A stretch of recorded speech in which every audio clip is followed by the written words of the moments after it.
Uh-oh. Guess what day it is? Guess what day it is? Huh? Anybody? Julie, hey, guess what day it is? Oh, come on, I know you can hear me. Mike. What day is it, Mike? Leslie, guess what today is? It's hump day. Woo-hoo! Hump day? It's hump day. Woo-hoo! Hump day? Oh, my goodness. Hey, guess what today is, guys? Hump day! It's hump day. It is hump day. Good morning. What's going on, everybody? I'm so glad I found that. Yeah, that's awesome. I'm so glad that I was the first to rumble today. And I know this has caused, there's some strife in the Wendy Bell Radio Army family. And I'm getting the vibe. Some people get their unnies in a bunch, as you like to say. Yeah, I'm getting a vibe that you guys don't like it if I'm number one. So, out of fairness. Oh, here we go. Equity and inclusion for out of libs. all of this, out of our blanket of feelings, I concur. I hereby will not try to stealth jump in front of you. I will not make the same promise. Oh, I won't do it to you guys. I will find out what this is all about right here. That is It's all we got accused of insider trading. right. And it's, I'm accused of needing a haircut and a color. So other than that, how you guys doing? What's happening? We're glad to be with you. We've got, you know what? I didn't realize this at the time this morning when we were putting together the show, but it really is a lot today. wow. A demand on the restructuring of all these alphabet agencies. We talk about the DMV, the CDC, the CIA, the FBI. We talk about NPR. We talk about all of these things and how much they suck. But the good thing is people are starting to see it. Yes. That's the beauty of it. Yeah. They're starting to see that this is all bullshit. Yep. I don't even want to say shizzle. It's true. It's what's going on. Hi, everybody. Need a haircut. You know what? Number 5 on the leaderboard yesterday. 4.24 rumbles. You guys were killing it. Like, honestly, if we can get to 375 by the last of the show, like, I get 4 is a lot. But if we got to 375 by the end of the show, I mean, we're not even at 1 yet. we'll get 250 people watch it later and rumble later. We should get over the 4,000 mark. But I'm delighted with you guys. Thank you so much. Thank you. Yeah, if you don't rumble, I'll release nudes of Nancy Pelosi. Wow. Let's talk I about can't even do that. Let's talk about who we would like to see the least without clothes on in Congress. Who would that Mrs. be? Pterodactyl hands. Yeah. Who would I like to see least without clothing? Mitch McConnell. No, I'm going to go with probably Jerry Nadler. Oh, yes. Right? I mean, now for the ladies, let's see who the ladies we would least like to see. Sheila Jackson Lee. She'd just be talking to you about the moon. Yeah. And all its gases. What it's made out of. You put this back on. We'll talk later. Let's just put it back on. I don't want to have to talk to you later. I don't know how we got off into this conversation. And someone said, if you don't rumble, Brock's going to release the nudes of Nancy Pelosi. Wow, that's pretty bad, Jerry Nadler. Can you imagine? Because didn't he go through like tremendous weight loss? Yeah. Didn't he have bariatric surgery or whatever? And he lost a bunch of weight. What? Okay. What? Yeah, we know where you're going with this. What about it? Where am I going with this? What that nightmare would look like under all that. Oh, we're all a nightmare. Yes. Come on, everybody's a hot mess. Let's just call a spade a spade. Not me. Whatever. Some people have a 6-pack. I have a keg. Oh my God. Wow. I'll eventually find that. You'll find a 6-pack? No. Well, you don't know. I mean, think about it. You want Some of us don't have trainers. Really? Some of us don't pay ourselves that much so that it can be defrayed.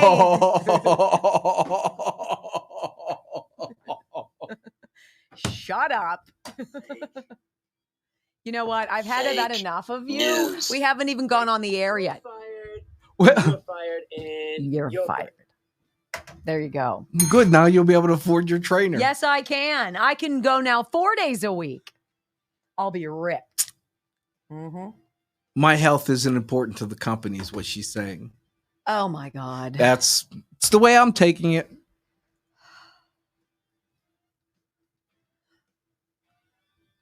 You know, guys, we got 116 on X.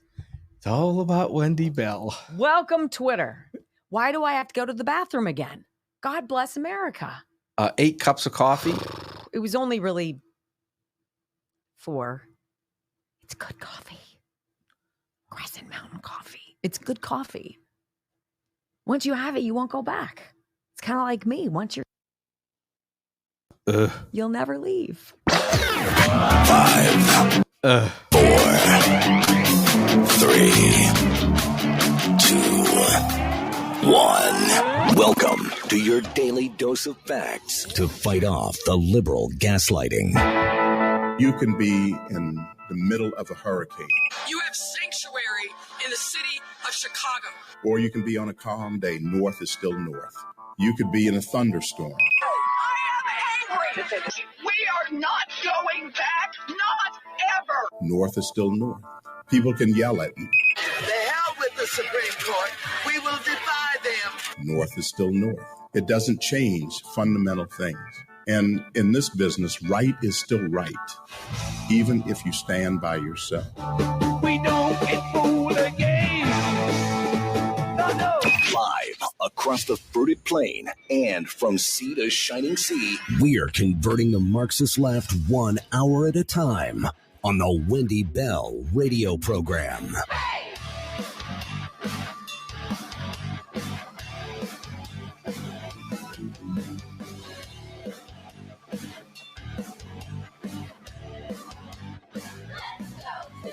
Hello, America, and beyond the fruited plain. Welcome home to the Wendy Bell radio program, your source for common sense conservatism, delivered by a mom, by a truth teller. And today, by the way, we've got lots of truth about the alphabet agencies. I wasn't seeing it until I stood back and floated up above the rundown today.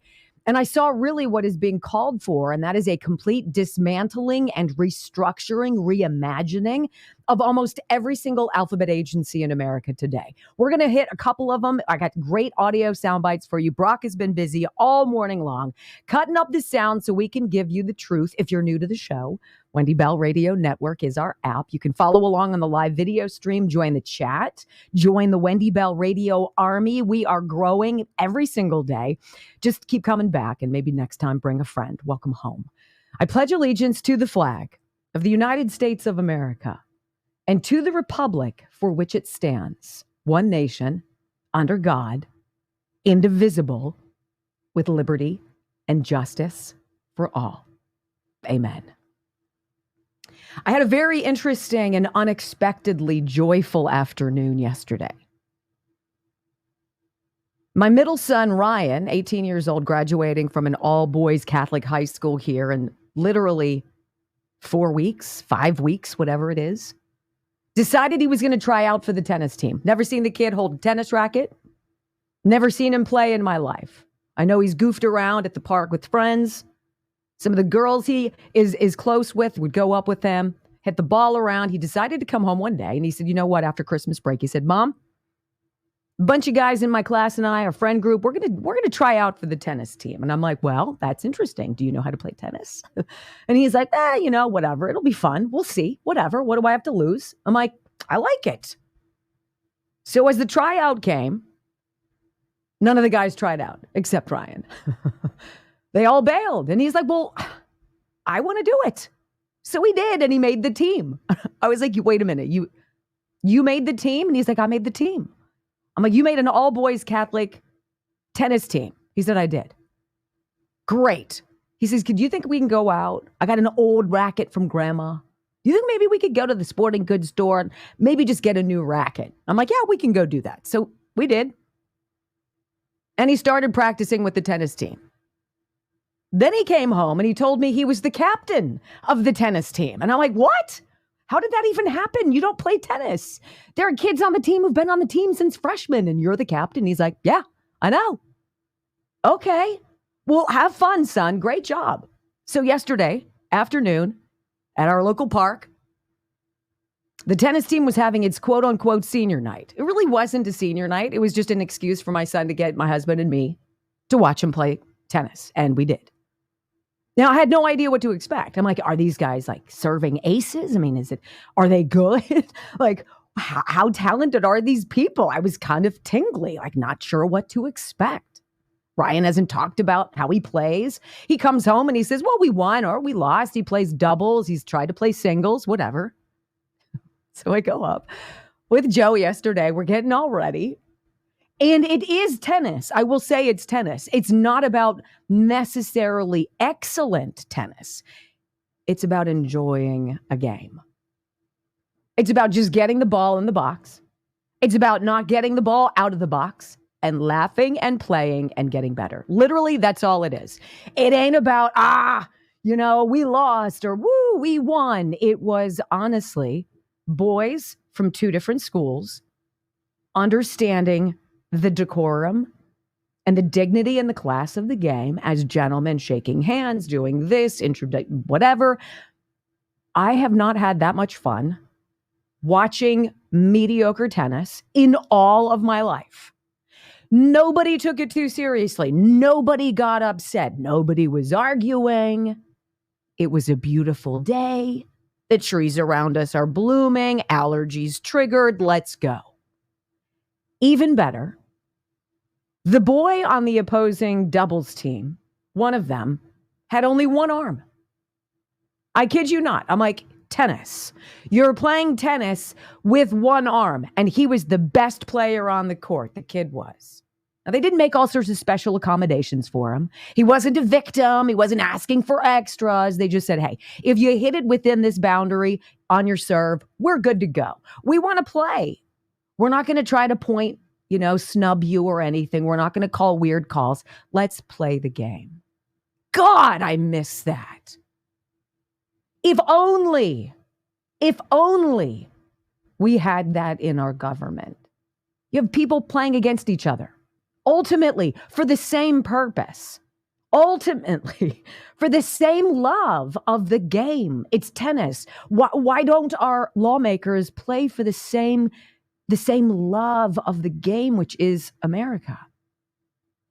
And then as I'm watching the coach comes over. I have no idea who he was. In fact, I introduced myself to the opposing team's coach, thinking he was our team's coach because I know nothing about this team. And he's like, oh, yeah, I'm the other school's coach.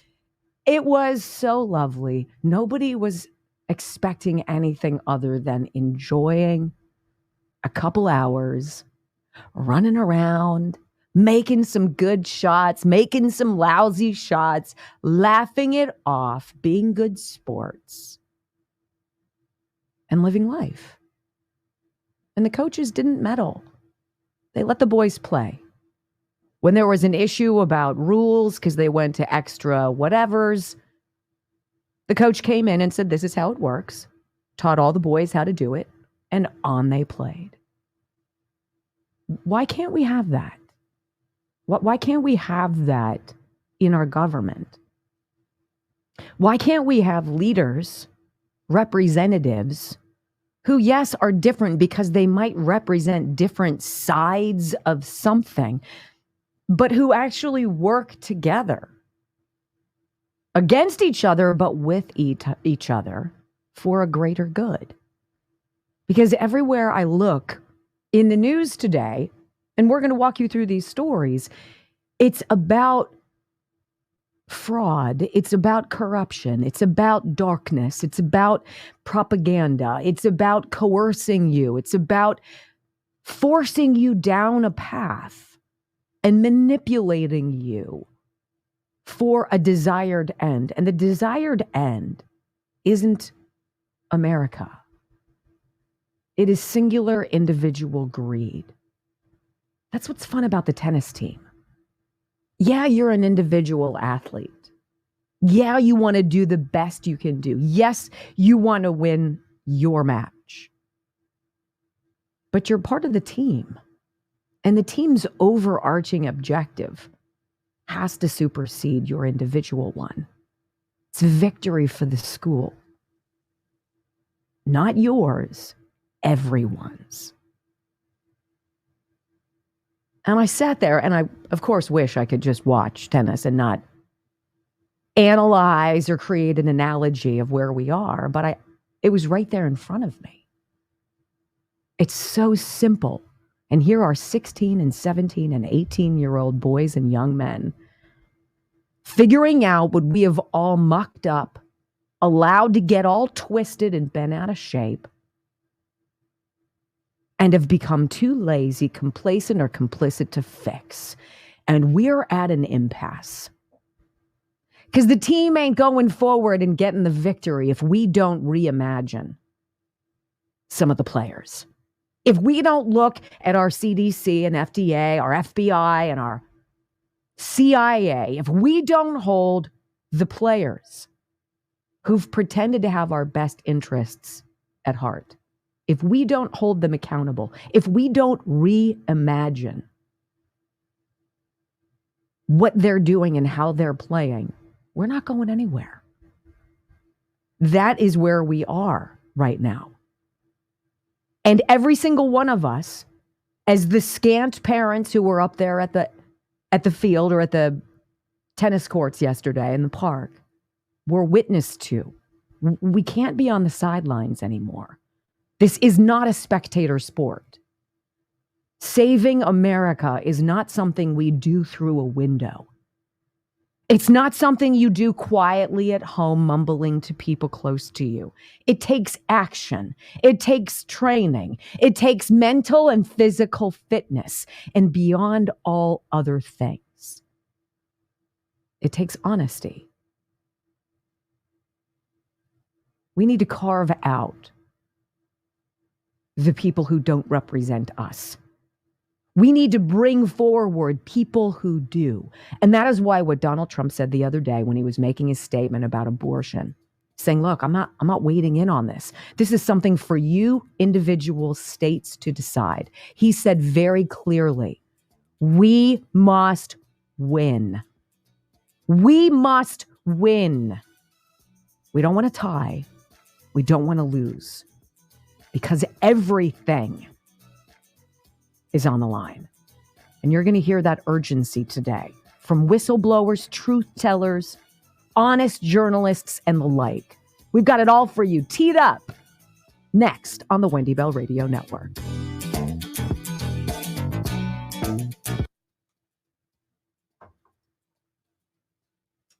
And I understood why Ryan was why he's considered one of the better players on the team.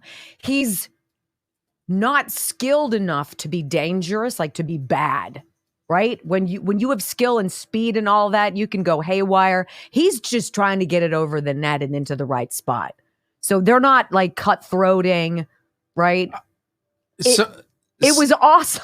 Someone said it's bad because you waited till his last match to see him play. That's not his last match. No, and he doesn't really care. Well, their things are also after school or during the school day in other locations. So, and that wasn't his last match. Usually the senior, and by the way, they didn't even recognize the seniors. I think Ryan snowed me. I think he told Joe and me that this is it. And so we were like, oh my gosh, we're totally coming, of course. And I'm glad we did, but there was no mention of the seniors. There was nothing that was other than them playing tennis. And it was so much fun. It was great. I will not be guilted into not going to more of their things. I've been going to their things for 20 years. I'll go to the next match if we can make a drinking game out of it. Oh, you want to do something like that? Well, I'll let you know, and I'll tell you where to meet me. Every time someone hits the ball in the wrong spot, we drink. So this is an unusual thing, but we're going to be doing a lib of the week first and foremost here. Yeah. Yeah. In fact, what I think we'll do, Brock, is I'll start with that, and then we will. This also what we're gonna the lib of the week will also fall under the "you are now dumber" category. And also under the umbrella of can't we do better? Yeah. We need better teammates, guys. This may be as dumb as Hank Johnson saying Guam will tip out. I just got goosebumps thinking about that. He is one of my boyfriends, you know. Hank Johnson? Yes. Someone asked how many you're up to now. I'm going to say it's at least 14. 14 or 15. Because that guy who's addressed the school board and took them down. We'll play him again. I snagged him. I claimed him. He doesn't know. No. But well, only a few know. Only a few know. Gary Varvel knows. Yes. Gary knows he's a boyfriend. What's my guy? Anton? Harry Anton from but CNN. He doesn't know. He doesn't know. Neither does Steve Hartman. I know. Doesn't know. He doesn't know. I think sometimes there's a lure to being a boyfriend. Why would I need a support group? Brock needs a support group. You know what? He has a support llama. Do you want me to bring him in for you? You seem very solid today, so I think I won't mock you. You seem like you're centered. Hump day centered. Good. Focus.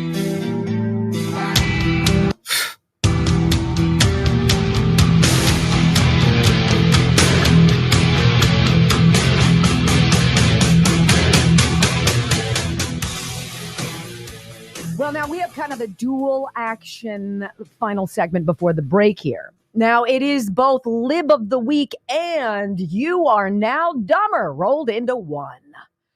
Time now for the Wendy Bell radio programs. So love me, love me, love me. I'm a liberal. Liberal of the Week. Now, not to be outdone by Hank Johnson's concern that sending too many military personnel to Guam would cause the island to capsize. Woo! We've got Sheila Jackson Lee, ladies and gentlemen. She was previously on the Science and Space Committee in the United States Congress. And she had some very curious things to say Monday ahead of the total solar eclipse, in which she spoke about the sun and the moon. Now, this is up there with CNN thinking it was a good idea to dress up their people as literal a sun and a moon. But this, I think Sheila Jackson Lee takes the cake. You get to enjoy your United States Congresswoman of genius. Go. Provide unique light and energy so that you have the energy of the moon at night. And sometimes you've heard the word full moon. And sometimes you need to take the opportunity just to come out and see a full moon is that complete rounded circle, which is made up mostly of gases. And that's why the question is why or how could we as humans live on the moon? Are the gases such that we could do that?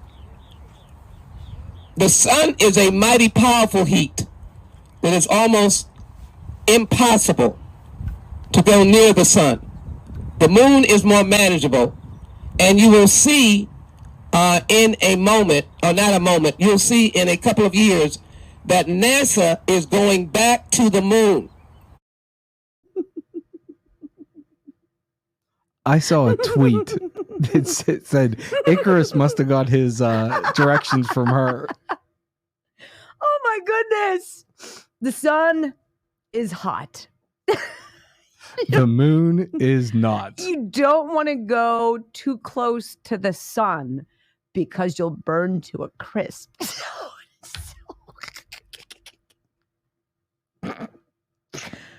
Anyway, there's Sheila Jackson Lee giving some of her science committee knowledge to some high schoolers. And there's this poor gentleman in the backdrop standing just within the frame of the camera angle as she's at a podium that looks like it's set up on a track, right? And she's standing there saying all this. And the guy is looking around like, say what? So there you go. Lib of the Week, ladies and gentlemen. Ought we not do better than that?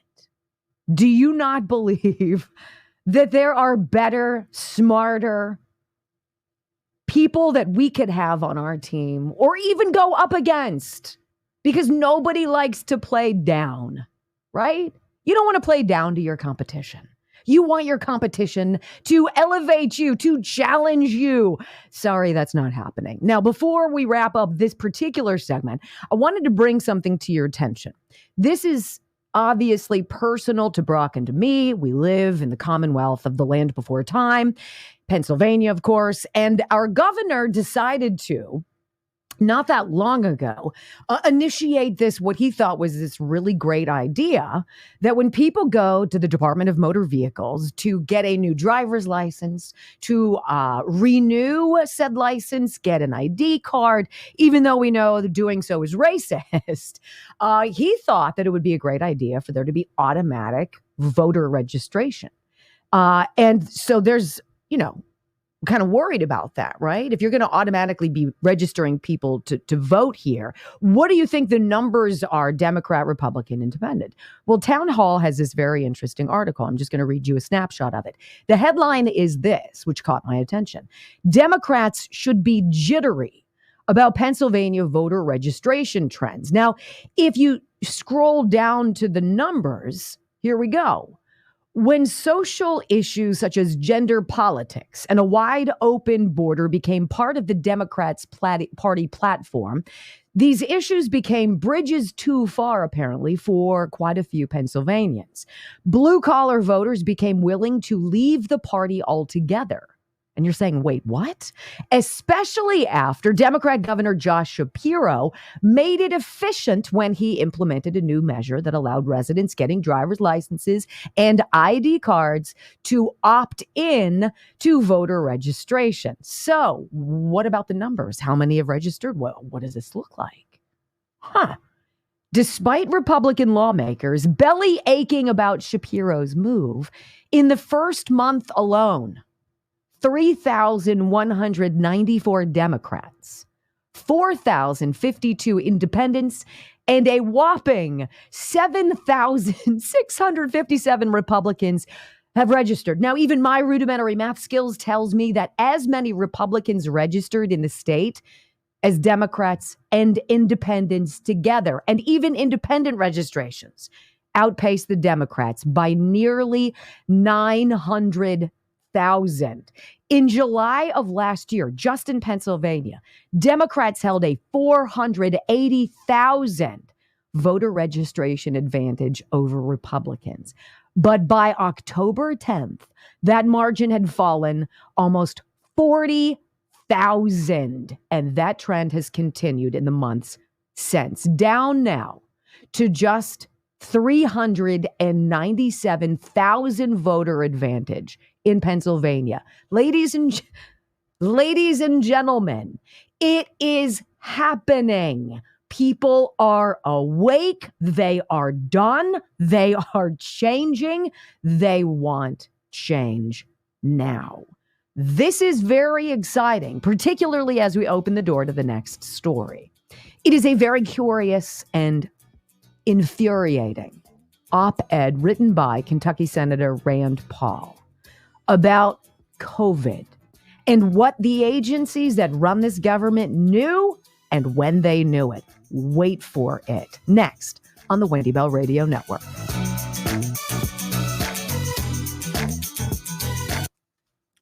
Jeannie Webb on Rumble has claimed me as her boyfriend, but what she doesn't know is that mine have to be approved by Wendy. I'll be right back. Because Sandra Smith was one of mine, and I just got grief for it constantly. She'd call her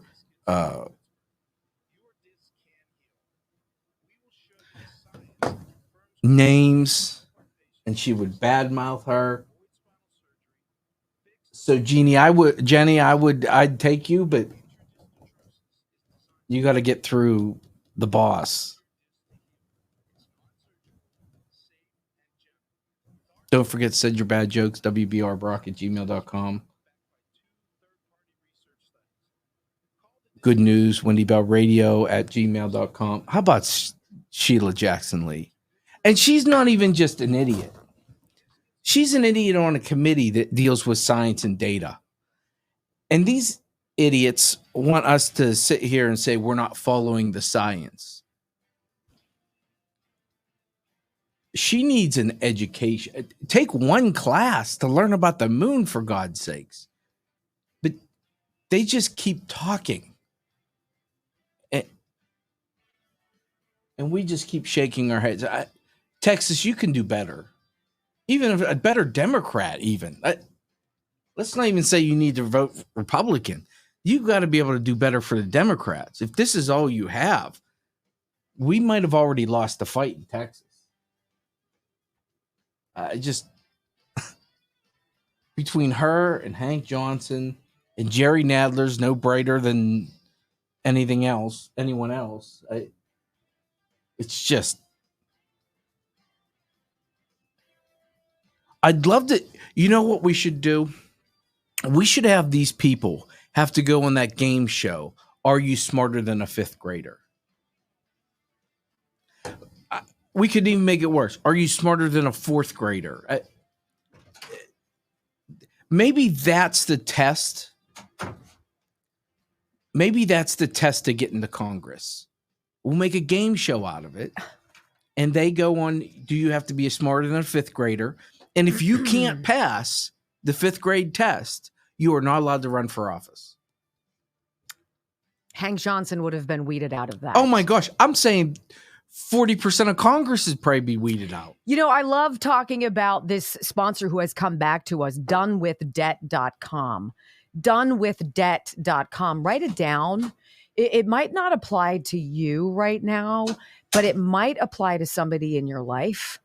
I mean, talking about debt is awful, and I've been there. But you don't have to drag it along with you. What I like about Done With Debt is they sit down with you and they go over what you owe, and all of the various areas where you owe it. And then they literally take you and they shop you around different companies that know all the tricks of the trade to cut that debt down. And then they get you on a plan to pay off some of what you owe. Like, they can cut off a lot of debt. You don't have to file for bankruptcy. You're not going to destroy your credit rating. This is a very significant thing. Now, some of these deals that they can find are time sensitive, so don't wait. Donewithdebt.com. You don't have to do a promo code. You don't have to do anything like that. Donewithdebt.com. These are the pros. And I'm super pumped that they've come back to the Wendy Bell radio program. So thank you to that. That's it. And they say this tagline, Done With Debt. They're the experts in brilliant strategies for eliminating debt. That's it, right? It's not complicated. We also, I should say, while I have time here, I did get a testimony from Kelly Morgan. Oh, the before and after. Oh my goodness, gravy. Holy cow. Happy Transformation Tuesday, she writes. My girl did amazing working out at home. She'd like to remain anonymous. She lost 3.25 pounds of fat, 8.5 inches smaller. And this is what she said. I am so glad I decided to stop making excuses and join Kelly's 90-day Ignite program, moregainsfitness.com. I'd be lying if I said I've done a total 180 and now look forward to exercising. However, it's discipline that will win this race, not motivation. The fact of the matter is, if you want results, you've got to put in the work. I'm looking forward to continuing my journey and making it a lifestyle. Who's next? The before and afters are... Oh my, I'm going to send it to you, Brock. Did you get it? Did she send it to you too? Is it email? Yes. No, it's just to me. I'm going to forward it to you just so you can look at it. Brock was left out again. More Gains, MORGAINZ Fitness. Quickly, it's going to come to you. I just want you to respond to the picture. The 90-day Ignite program is amazing, and you don't have to live in Pennsylvania or Cambria and Somerset counties to get involved with her. Amazing. Which did you send it to? WBR. Oh, there it is. Wow. Right? Wow. She looks awesome. It's that love. It's the love handle, right? Everybody gets that. Not Kelly Morgan.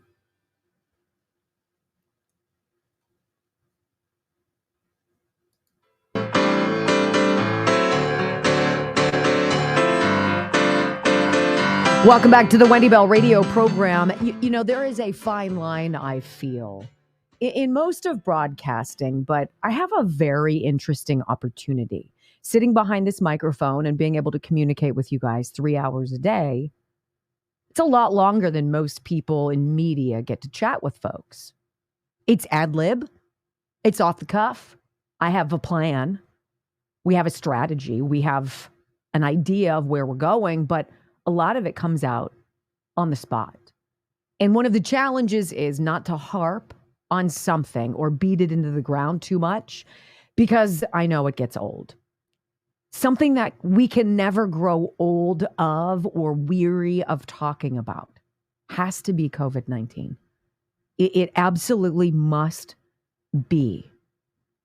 The degree to which we were all deceived, the number of times we were lied to, the number of people who were involved in it is so despicable to me. It really is. And I will never forget. I won't. I watched my sons be punished, lose years of their life and educations. I won't forget. Senator Rand Paul from Kentucky isn't forgetting either. And I think we need to pay attention to some of these voices who are working diligently, tirelessly. And they're going up against the establishment machine to give us the truth. See, you can't say you're transparent and then do everything in your power to hide the truth from the people who demand it. And that's exactly what we've been getting for 3.5 years. And I, for one, am tired of being kicked. So I read this opinion piece that Rand Paul wrote for foxnews.com. And I want to read it to you because it underscores what we're up against. As I bounce off of my analogy at the beginning of the program, watching my son's tennis match yesterday. We demand competent and worthy opponents, not evil. And we've been on the court with evil. The great COVID cover-up, shocking truth about Wuhan and 15 federal agencies. This is penned by Rand Paul. How vast was the great COVID cover-up? He writes, well, my investigation has recently discovered government officials from 15 federal agencies knew in 2018 that the Wuhan Institute of Virology was trying to create a coronavirus like COVID-19. These officials knew that the Chinese lab was proposing to create a COVID-19-like virus, and not one of these officials revealed this scheme to the public. In fact, 15 agencies with knowledge of this project have continuously refused to release any information concerning this alarming and dangerous research. These people answer to us, by the way. Government officials representing these 15 agencies were briefed on a project proposed by, Peter Daszak and EcoHealth Alliance and the Wuhan Institute of Virology. The project was called the Diffuse Project, and it proposed to insert a furin cleavage site into a coronavirus to create a novel chimeric virus that would have been shockingly similar to the COVID-19 virus. You've heard these things. Furin cleavage site. You've heard these words, chimeric virus. All of it coming together. For years, he writes, I've been fighting to obtain records from dozens of federal agencies relating to the origins of COVID-19 and this Diffuse project. Under duress, the administration finally released some documents that showed that the Diffuse project was pitched to at least these 15 agencies in January of 2018. What does that mean? It means that at least 15 federal agencies knew from the beginning of the pandemic that EcoHealth Alliance and the Wuhan Institute of Virology were seeking federal funding 2 years before COVID to create a virus genetically very similar, if not identical to COVID-19. Disturbingly, not one of these agencies, not one person spoke up to warn us that the Wuhan Institute of Virology had been pitching this research. Not one of these agencies warned anyone that this Chinese lab had already put together plans to create such a virus. Peter Daszak himself concealed this proposal. University of North Carolina scientist Ralph Barrick, a named collaborator on the Diffuse project, failed to reveal that the Wuhan Institute of Virology had already proposed to create a virus similar to COVID-19. Now, why would that be, ladies and gentlemen? They were all freaking in on it. And now we know that 15 agencies heard the proposal, and when each agency discovered that COVID-19 was strangely similar to Diffuse's proposed virus creation, not one single agency had stepped forward to warn the public that the virus might be man-made and therefore already adapted to transmit freely among humans.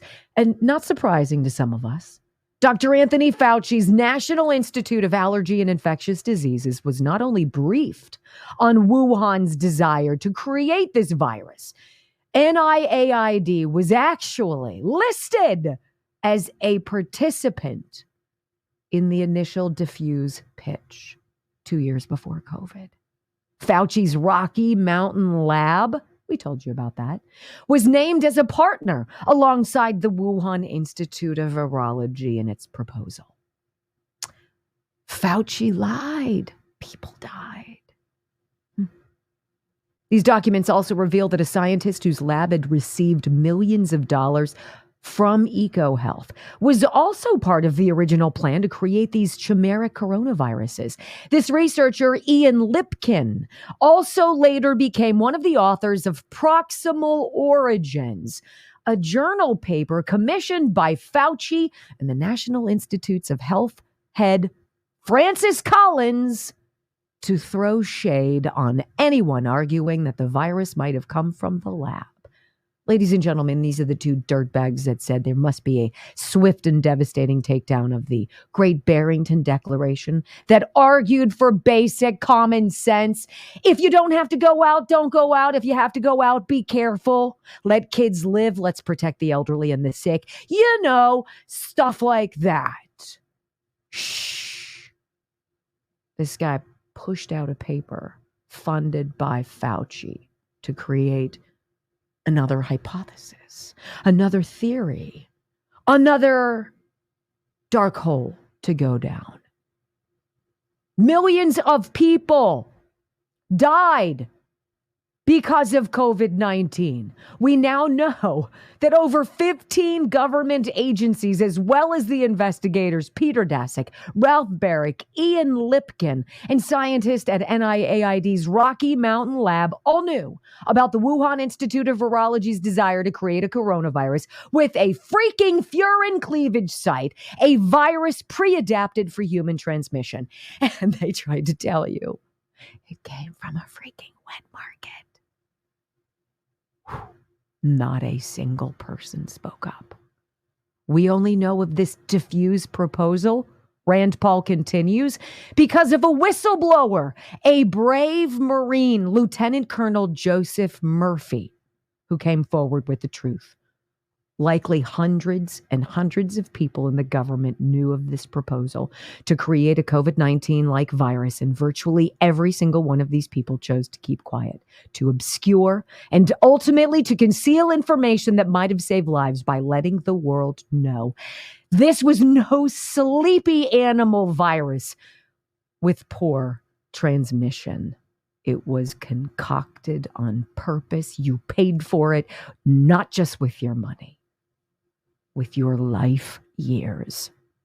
All evidence suggests COVID-19 was a laboratory-enhanced virus purposefully adapted for human transmission.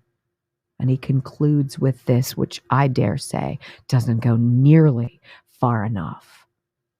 Shame on all of those who covered up the Diffuse Project. Of course, they should all be punished, but likely won't. Why not? At the very least, though, the perpetrators should be made to admit the truth, and Congress should finally put in place sufficient oversight to make sure dangerous gain-of-function experiments are sufficiently vetted and, if necessary, prevented. That's what this is. It is another explosion of an alphabet agency. How would you ever believe any of these people again? This is what I feel about election fraud. How many people, how many thousands of people,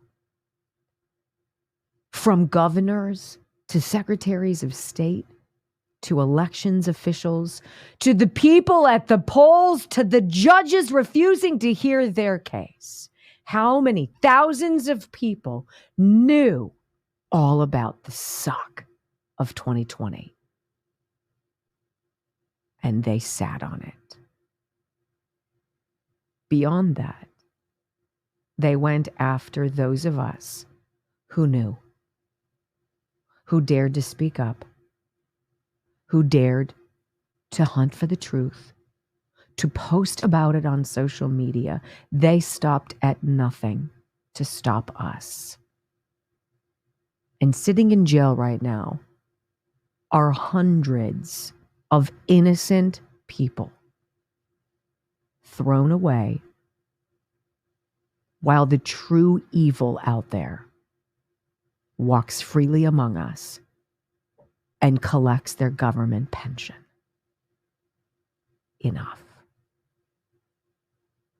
I will remind you, of course, that Peter Daszak from EcoHealth Alliance was named by the World Health Organization to travel to the Wuhan Institute of Virology in search of the origin of the virus. And he couldn't find it in the lab. Curious, isn't it? When we come back on the Wendy Bell Radio program, my friends, of course, federal agencies lie to us. They lie to us and have for years. But the woman who tried to sell Ashley Biden's diary gets prison time? Really? Mm-hmm. I got the detail next on the Wendy Bell Radio Network. I might be screwed. Uh-oh, what's wrong? My system just went.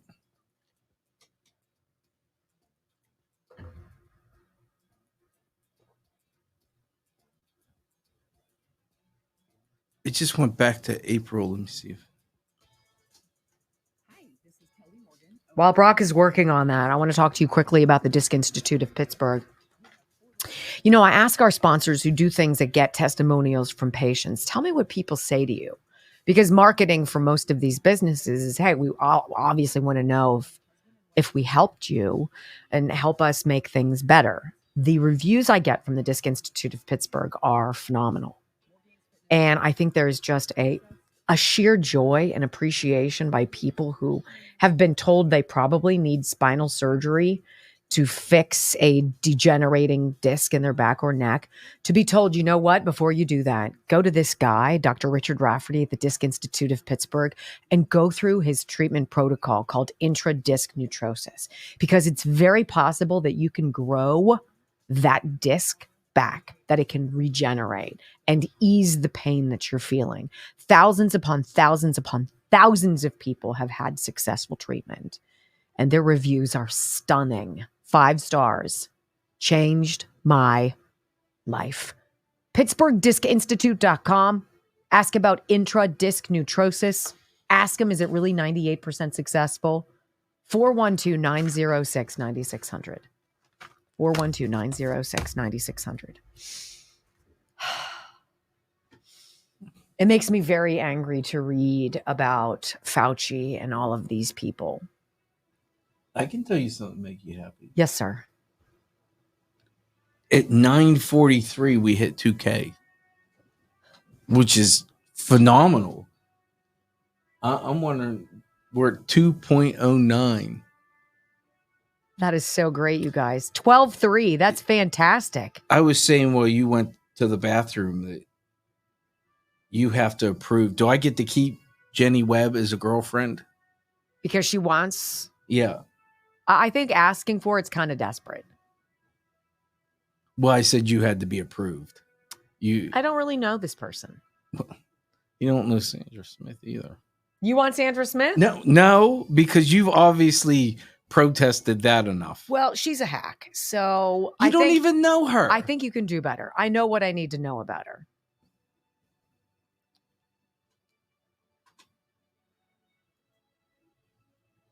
Wow. It's just my personal opinion. You do what you want with your girlfriends. I'm a very equal opportunity. Except when it comes to me. Boyfriend have her. Well, really, since you're not one of my boyfriends, you can do whatever you want. How about that? I will absolve you. You can do what you want. I will vet my people closely. I'll vet my people.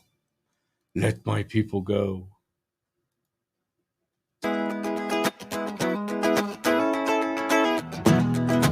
You know, I just stumbled across this headline, and this underscores, again, connecting with the opening monologue about tennis and just enjoying watching my kid play and play against kids that just wanted to volley. They just wanted to play. You know, if you hate it out, we'll work around it. It's not like we're doing cutthroat tennis. We want to play. We want to enjoy time together. Great. If we could only get government that did the same sort of stuff. How about this from Politico? Eric Adams limits agency communication with lawmakers. I'm like, wait a minute. What? The mayor of New York City is telling the people who are in New York City's council district, the representatives there, that you're not really allowed to communicate with us. You've got to go to this portal, this website, and fill out a request. And then if we feel like your request is worthy of our time, we might allow you to sit and talk with us. Probably not, but we kind of could. This is totalitarian, authoritarian regime crap. All right? I'm going to read you 2 sentences before I move on to Ashley Biden's diary, which is disgusting and requires a loofah stat. Mayor Eric Adams cracking down on interactions between city agency heads and elected officials in an effort to root more intergovernmental affairs work through his team at City Hall. His administration, prone to controlling public relations style, has set up a new webpage where elected officials can request an audience with agency commissioners, the heads, or their executive teams. How dare you? You're going to make people go through a portal to request accountability from you? You know, some of these hires are poor. Eric Adams, poor. Just bad. Period. And they're trying to isolate themselves, I think, from any kind of accountability. Well, I'm sorry. Have you gone through the portal? Well, I'm pleased that's what you've got to do, request. And then if we feel like you're worthy, we'll grant that. We'll grant that session. Ew! That is what's going on in New York, because, of course, the city is being flushed down the commode. Now, I want to tell you about this. I find this very interesting. Also, Politico. Florida woman is sentenced to a month in jail for selling Joe Biden's daughter's diary. And I will remind you that this is the diary in which Ashley Biden recollects as a young girl taking naked showers with her father and remembers being molested in said showers. Here's your story. A Florida mother was sentenced Tuesday to a month in prison and 3 months of home confinement for stealing and selling President Joe Biden's daughter's diary 4 years ago to the conservative group Project Veritas. Amy Harris, sentenced in Manhattan federal court, blah, blah, blah, who said the woman's actions were despicable. Harris pled guilty to a conspiracy charge in August of 2022, admitting that she received $20,000 of the $40,000 that was paid by Project Veritas for personal items belonging to the president's daughter, Ashley Biden. Project Veritas didn't use the material, said they couldn't corroborate, independently confirm that the diary was Ashley Biden's. And so, responsibly, they did not publish it. A tearful Harris apologized for enabling Ashley Biden's private writings to be sold after she found the diary and other items at a friend's Delray Beach, Florida home in 2020, where prosecutors said Ashley Biden believed her items were safely stored after she temporarily stayed there in the spring of 2020. I do not believe I'm above the law, Harris said after a prosecutor urged a prison sentence following her failure to appear at numerous sentencing dates on the grounds that she was consumed with caring for her two children, ages 8 and 6. I'm a survivor of long-term domestic abuse and sexual trauma, she told the judge. Getting a lot of victim status here. Getting a lot of ancillary storylines here. Fact of the matter is, we were told from go, much like Hunter's laptop, that it wasn't real. Don't believe it. We can't corroborate that. That's not true. That's not her diary. That's not her writing that she and Joe Biden took naked right? And that Ashley Biden remembers being violated sexually. Woof. So what we're doing is we're going to take this woman, who's no doubt a dirtbag too. I mean, who wants to steal a bunch of stuff and sell it for money? Somebody who's desperate. Somebody who's desperate. By the way, you know who else they tried to sell all this stuff to? Donald Trump and his campaign. You know who didn't bite? Donald Trump and his campaign. It was an actual thing. Trump and his team passed on it. The Russian Steele dossier, all of the garbage that Hillary Clinton paid others to concoct because they couldn't find anything on Donald Trump when they wiretapped him. They had to make jazz up. So just another little friendly example of your two tiers of justice. If you're an illegal thug from somewhere else and you want to beat the snot of it out of a New York police officer, you can get picked up and let go in a New York minute. You can flip off the camera and give America your collective middle finger. But if you're on the other side and the left has you in their crosshairs, January 6th, any doctor that went against the COVID narrative, any whistleblower who decided to stand up and say, something's going on and you need to know about it. This is where we are in this country. Already the first hour of this program is like, poof, what happened? But have no fear, because we're coming back in a matter of moments, because it is time to defund America's alphabet agencies. And I submit we begin with the CIA and the FBI. And we've got the stories that submit the proof. Next on the Wendy Bell Radio Network.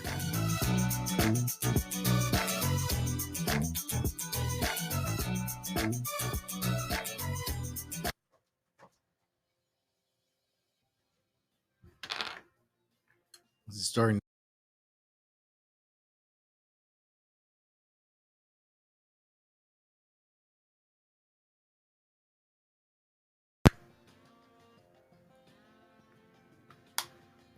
There we go. This woman, she's going to play every card in the book. Oh, she was a victim of this. Oh, she's a victim of that. That doesn't change the fact that if you break the law, you break the law. If you do stuff, you shouldn't use that as an excuse, I'm going to say, but it is very intriguing that they're now going to throw her in prison after lying to us for a couple years that the diary wasn't real.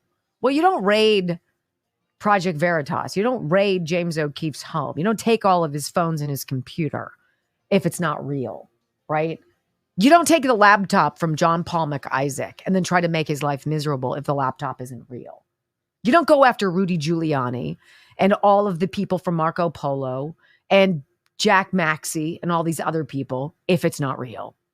You don't need 51 former law enforcement hacks to tell you it's not real if it's not real. I'm sorry, I'm being a little concrete. Let me tell you about the Simkovich Concussion Institute. Simkovich Concussion Institute. It is a intensive treatment protocol. You know, one of the things about healing from something generally is it takes time, but you don't want like just piecemeal healing if you're concussed, if you've suffered a traumatic brain injury. You want somebody to dive in, both feet in, and figure out now what's going on. That is what this protocol does. They get you in the door and they set you up for a chunk of time. It's not like, oh, okay, well, why don't you come back next Thursday and we'll run some tests. They're in, they're ready, they're going to heal you. And it happens quickly at Simkovich Concussion Institute. It's what they do. 412-366-3700. 412-366-3700. Get back in the field, back in the game, back in charge of your life. SimkovichConcussionInstitute.com. It works. Their testimonials are off the charts too, by the way. Did you figure out what was going on over there? It reverted back to an older log. I mean, it doesn't really matter for us, okay, per se. I just don't understand why it didn't update the log. So I'm just going to leave it since it's working. Okay. And then look at it after the show. Everybody's log's independent, so as long as they're getting the cues. Can we go back to the girlfriend thing? Because I don't like that I get Joy Reid and like I get all crappy ones. No. I'll take back Joy Reid. I like you too much. I think you deserve better. I will advocate on your behalf a little bit more carefully. Thank you. If I'll take the Laura Logan. You take Nadler off of my plate. Yeah, okay. I'll give you that. Yuck. Yeah, I'll give you that. But you get like Josh Hawley. Ooh. Now. See who I give, and then you give me Joy Reid. I just think that her hair the wig is good. I'll take Melania. See, that's not what it's about. It's not about hot. See, I have no idea how tall Josh Hawley is, what he looks like that way. I find his intellect. Well, she speaks 5 languages. Appealing. Yes, because she's European. What?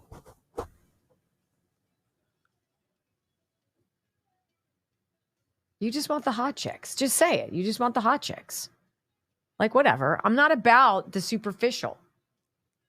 I'm about the whole picture. I'm about Harry Enton, who's on... Well, there's not many women out there. He's on the spectrum. I like him too. Doing all of his jazz. Right, talking I get about that. data. Even if I don't like the data, I love his enthusiasm. That's a boyfriend. Gary Varvel gave me a stack of stuff. That's a boyfriend. Josh Hawley has that voice. That's a boyfriend. Simple. I'm not hard to figure out. Says any woman. I'm not. Pretty basic. Pretty obvious. Just shut up. This is just a little out of control right here. You guys feel my pain? You feel me? Uh-oh, Darius, how's the neck today? I don't know what that means. Oh, just getting better. this. Thank you. No. I had a sore neck. You remember because of doing some bench pressing. Yep. Getting better. You will fight Gary Varvel, Salty? Now, he said he'll fight everybody. Now, why would you fight? For what exactly? Yeah, he's not a boyfriend. Yeah, what exactly are you looking for? Yeah. We need to identify your objectives. Nobody likes someone that's controlling. It's kind of bullying. Salty. Yeah. It's kind of bullying. It's threatening. It's not very becoming. Yeah. I'm an equal opportunity boyfriend haver. So I have a thing for He whistleblowers. said he'll fight for you, sweetheart. No, see, that's not. But what's he fighting for? He's not a boyfriend. Yeah, I don't know. It's all right. Yeah, why aren't we at 3? See, yeah, I don't want. We got a lot of words, not a lot of actions here. I don't want Rachel Maddow. No, How about she's not my type. How about Rachel Ray? No. She makes dog food. Yeah, I use it. It was actually a legendary giveaway at PNC Park a couple years ago. They gave away dog food, and I was like, "This is the dumbest thing ever." Until Murphy ate it, like. Sorry, Wendy, you fix your makeup every couple of minutes. You are about looks. You have to for TV. Yeah. Or you get like this sheen to you. Yes, we are on television, by the way.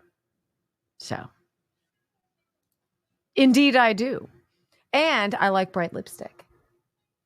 Which reminds me, I'll put on more. Now look what you did.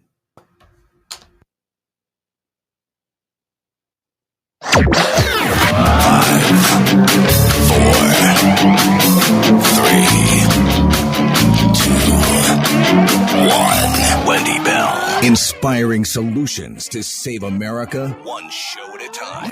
Are you ready to get on board?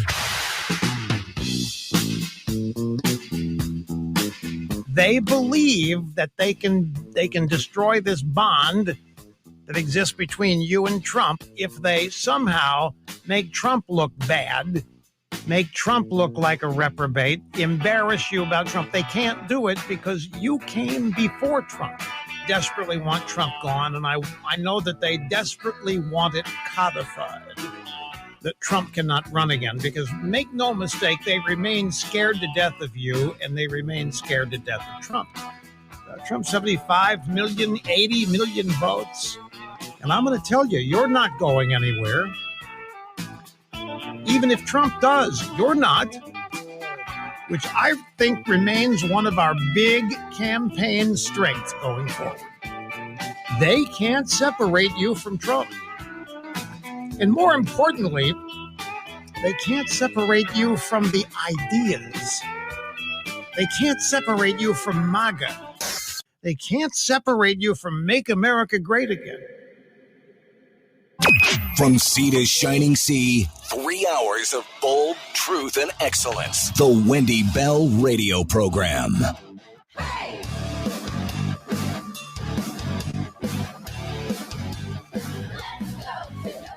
Hour 2 of the Wendy Bell Radio Program. My goodness, the day slips through my fingers. Glad you are here, my friends. You know, I got a couple stories for you that I think are underscoring this concept that more Americans are waking up to the fact we need to reimagine so many of these alphabet agencies that have failed us for far too long.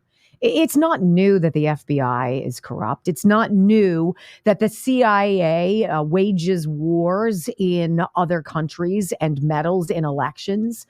I mean, Mike Benz, if I'm not mistaken, said, what was it? CIA in 1948, interfering in Italy's elections. Like we're not stupid enough to think that these agencies exist because they serve us.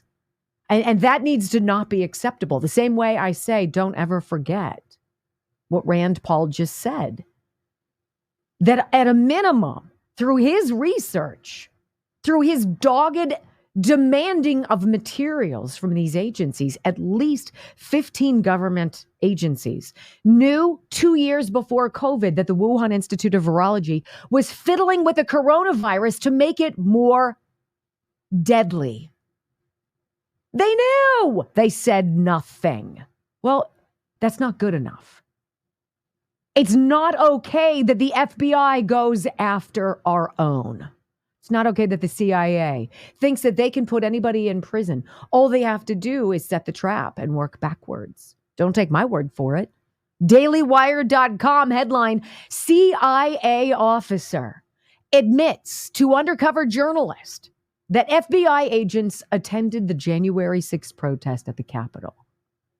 You know, that anybody out there would think that there weren't undercover people.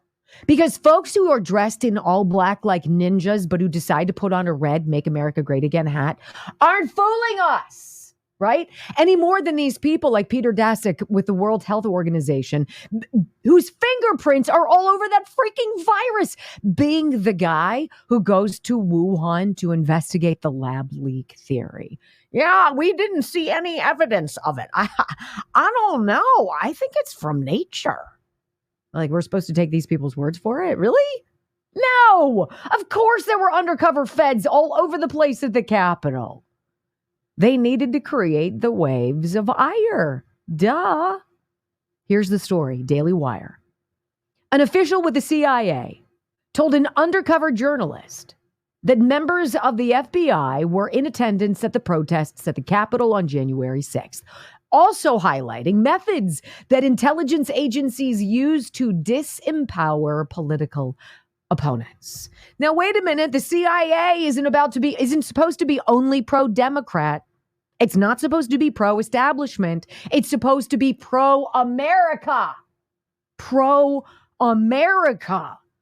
Protect us, right? Gavin O. Blennis is his name. He's a contracting officer for the CIA, a former member of the FBI, was caught on camera by an undercover journalist with sound investigations as he discussed January 6th. O'Blennis claimed that former President Donald Trump incited a riot before going on to say that roughly 20 undercover FBI agents were in the crowd. Wait, what? Quote, I thought you said that there were FBI agents in the crowd. The undercover journalist asked O'Blennis. Well, there are. There always are when there's a big protest in D.C., just in case it gets out of hand like that. He responded before going on to say, there wasn't enough to turn that tide. I'm talking, maybe we had 20. You needed 1,000 to get rid of that crowd, he said, just to go through to observe, to see what they can hear, that kind of thing. The video also shows O'Blennis affirming that the FBI didn't want the public to know that they had agents embedded in the crowd, and saying that he personally knows agents who were in attendance. They work for the agency now, he said about the former FBI agents, referencing the CIA. Oh, so once you auditioned for the FBI and you were there to monitor what was going on as an undercover human resource, right? You got elevated, you got bounced, you got promoted, or you got ensconced in a blackmail bribery shtick through the FBI. And now that's where you are, or CIA, I should say. Do people know that the Bureau was in the crowd? The undercover sound investigations journalist asked. O'Blennis responding, nope. And they probably never will. Well, sorry. FBI Director Christopher Wray previously stated in a congressional hearing concerning January 6th, he wasn't sure there were undercover agents on scene. Stop lying to us because you had to approve it, you hack. You treasonous, traitorous hack. Not sure there were undercover agents. In the video, O'Blennis went on to detail various different tactics that the intelligence community uses against those it perceives to be their political opponents. There you go. We're here to take down our political enemies. We're not here to play tennis. We're not here to volley. We're here to destroy you because we're desperate. We need to stay in power forever. You can kind of put anyone in jail if you know what to do, this undercover asset said. You set them up, he remarked to the journalist. You create the situation where they have no choice but to act on their impulse. And once they act on that impulse, some would call that entrapment. Wait a minute. January 6th was organic. People weren't being funneled there. The doors weren't opened by willing accomplices, AKA Capitol Police. Entrapment, he says. Entrapment. Does anybody out there not see, of course, that was all about entrapment? And then we have several hundred January 6 hostages in prison right now who didn't do a damn thing wrong? And they know it. Does the Bureau practice entrapment a lot? The undercover journalist asked. We get really close. We get as close as we can. O'Blennis stated before going into greater detail on the methods that the intelligence agency allegedly uses on members of the American public. You put a post out there, or you have some fake profile say something that triggers, that we know is going to trigger them, right? O'Blennis stated. Like, we already know your history. If we're at that point, we already know everything about you. We're like, oh, this will piss him off. Sometimes you just light the fuse and wait for it to follow. Nothing like putting out a fake social media thing to like really get people mad, O'Blennis stated. Also highlighting Alex Jones as one target of the intelligence community. We were after him hardcore, he said of Jones. Are you still after him? The undercover journalist asked. With O'Blennis answering, no, because he's broke. He got found guilty and had to pay like $100 million. The journalist went on to ask whether the goal was to bankrupt him, and O'Blennis responded, pretty much. The undercover journalist also asked if the families of the Sandy Hook shooting victims were encouraged to sue Jones by the FBI for defamation, with O'Blennis explaining how they nudge people into making certain decisions. We don't encourage people, he said. We just say, there's no federal statute being broken, but you have the option for a civil case. And it's a pretty good case, in our opinion. There's nothing federally we can do, but civilly, you can go at him that way and chop his legs off, O'Blennis added. We did what we wanted, took his money away. We shut him up for a while.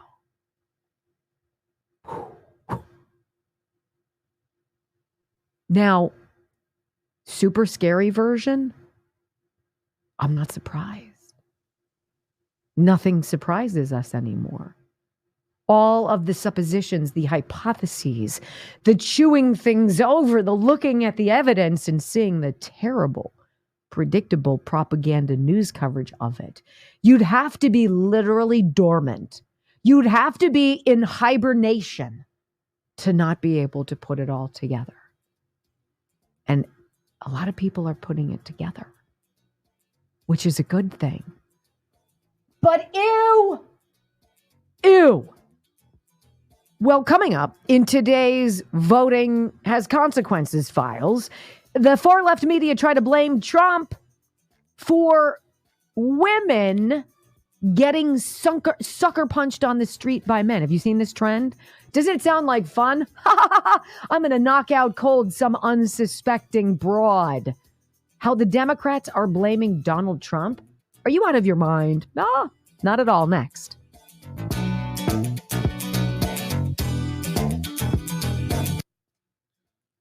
I'll take Harriet Hagerman.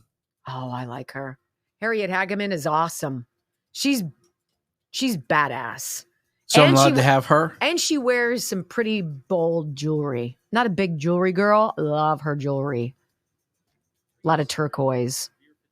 Very Wyoming-ish. Yes, you can have her. Isn't she military? I don't know. Yeah, I think she's badass.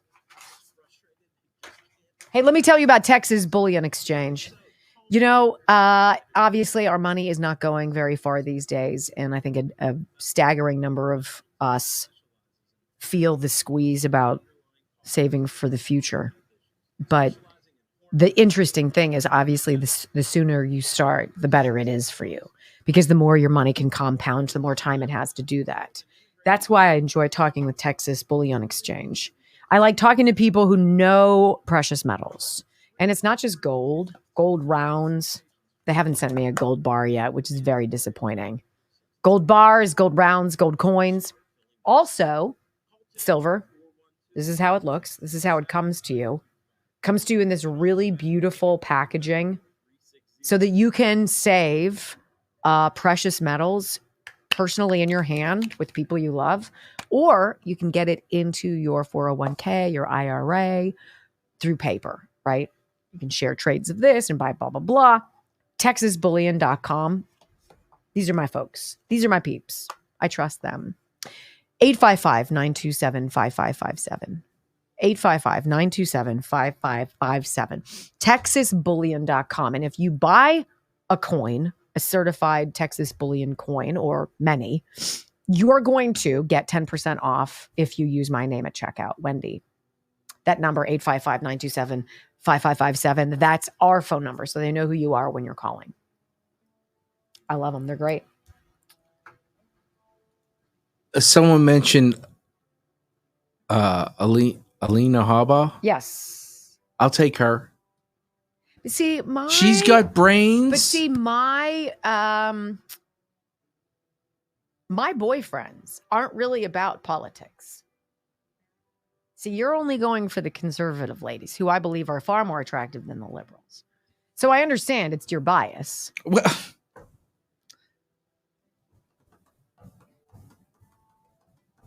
it is your bias. But here's the thing. Okay. Just own it. Here's the thing, right? The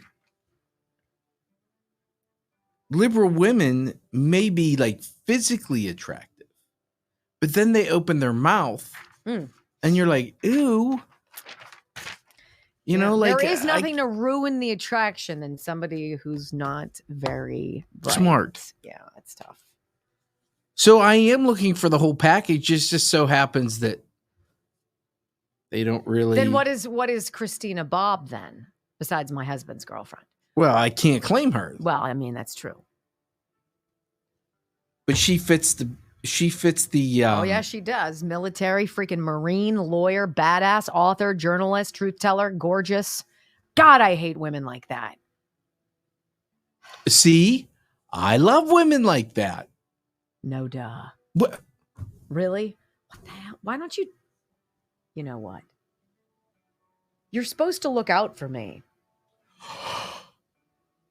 Wow. No, I don't know. Wow. All I know is I had a rogue shark sticking out.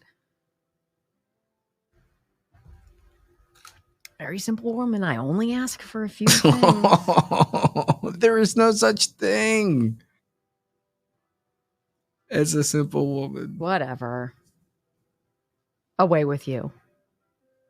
Well, this is a very rich blame game going on right now.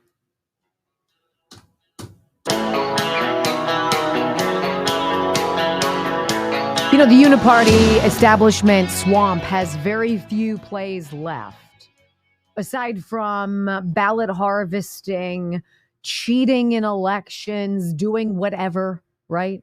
Blaming Trump is really one of their final cards in the deck. And it's all they've really been playing. It's the same card. Blame Trump for the economy. We inherited an economy in tatters. It's so funny. I have no memory of that because it didn't happen, right? We inherited a broken system at the border.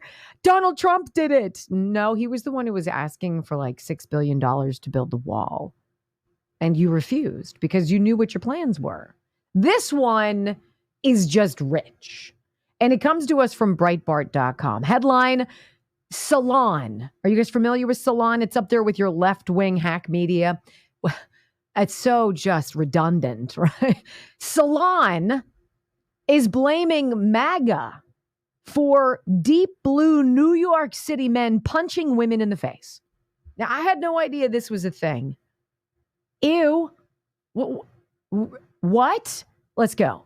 In a city where Joe Biden won 76% of the vote, the far left Salon is blaming Donald Trump supporters for a rash of assaults against unsuspecting women.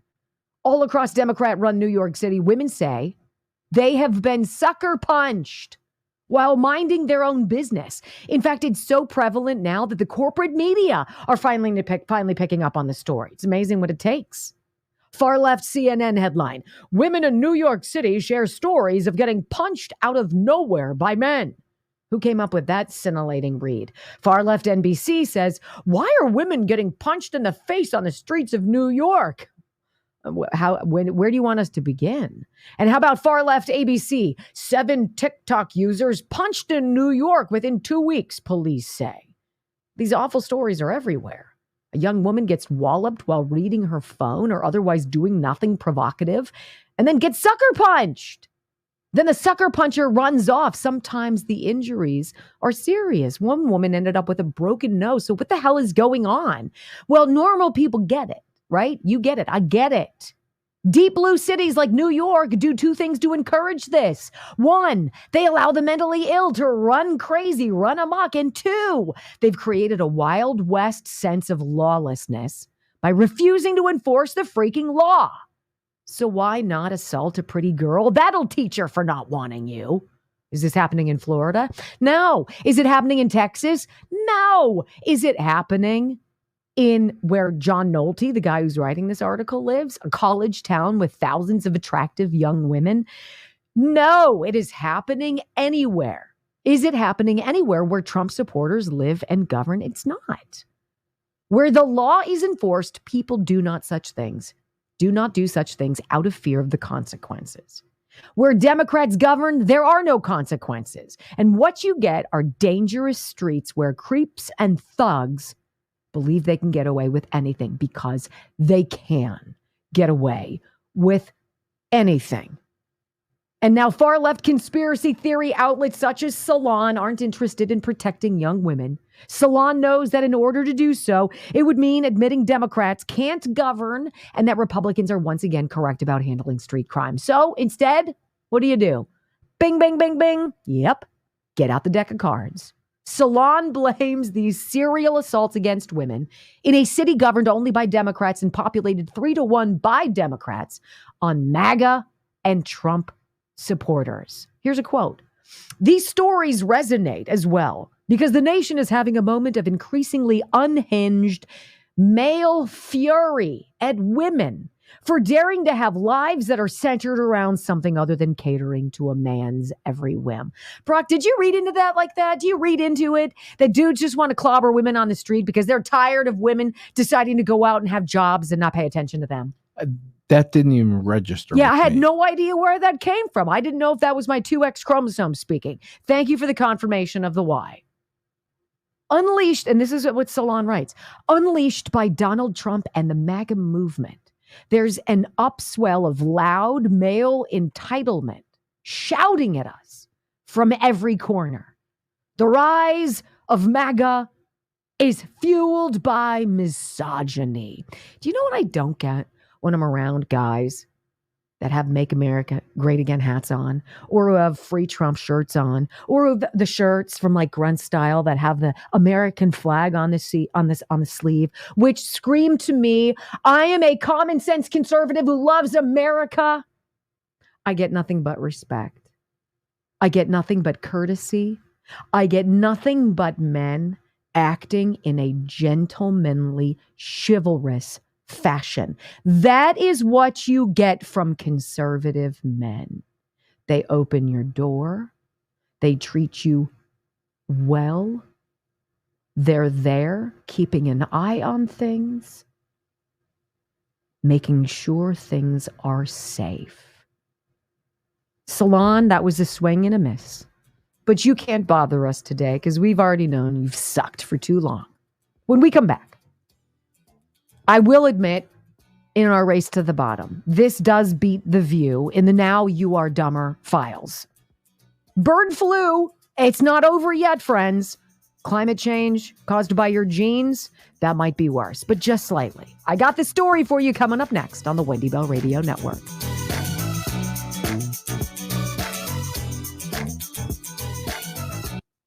Might want to stick around for 11 o'clock. Why?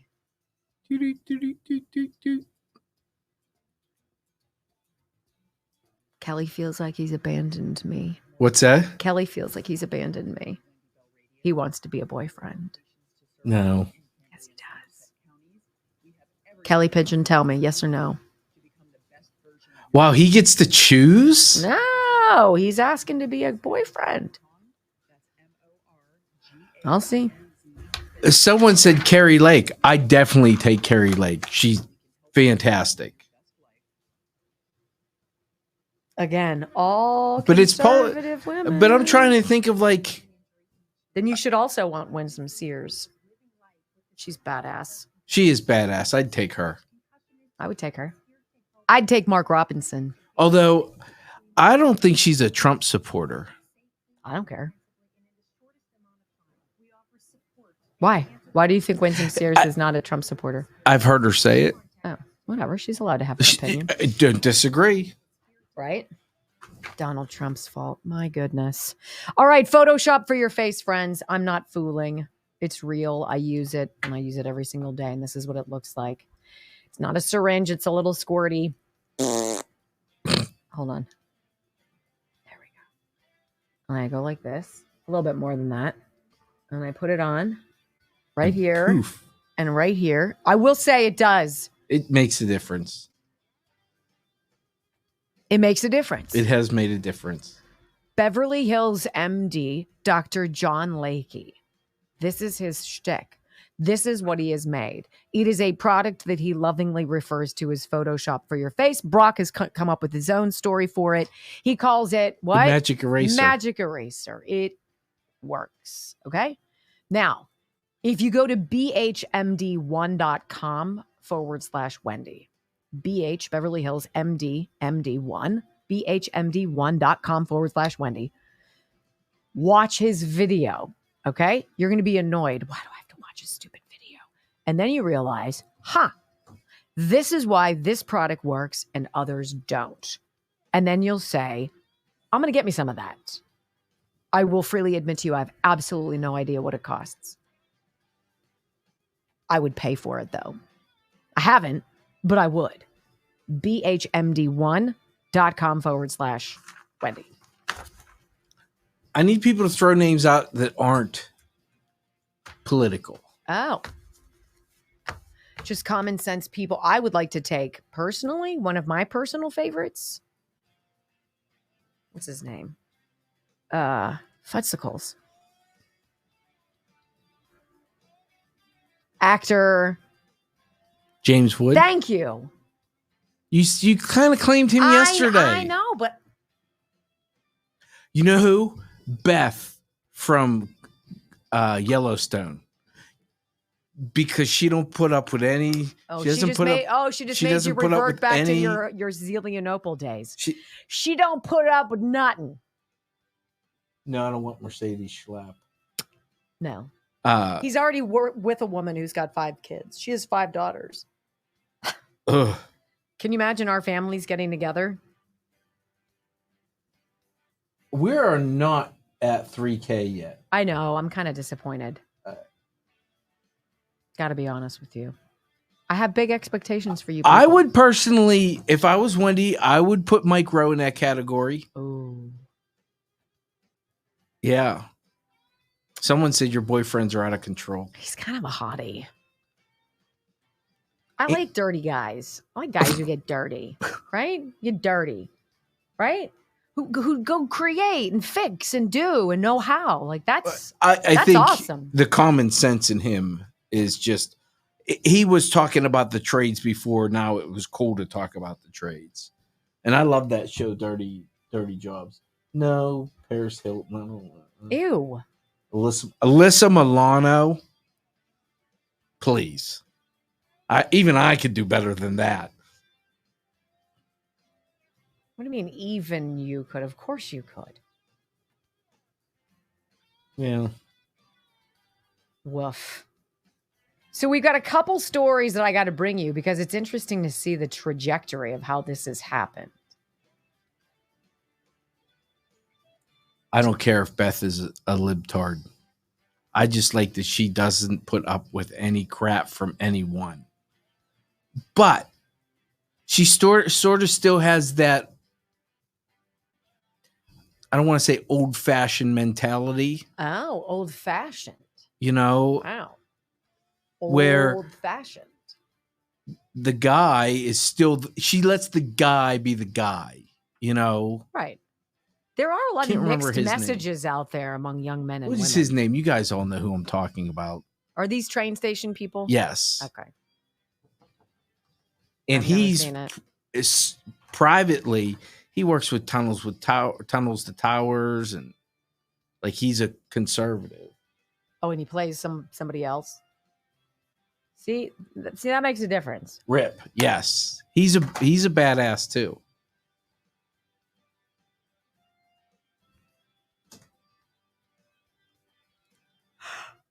$3,000, please. Can we get there? Please. I'd be so very grateful.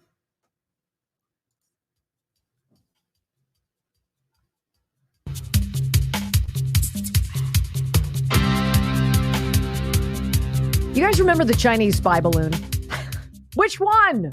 You say, I don't remember. There have been so many. Government tried to ignore them. What are you talking about? We don't see anything. Go back to work. That big thing. That thing up there. It's probably just a weather balloon. No, it's not. Look, it looks different. I don't know. Of course they knew. You are a test balloon right now.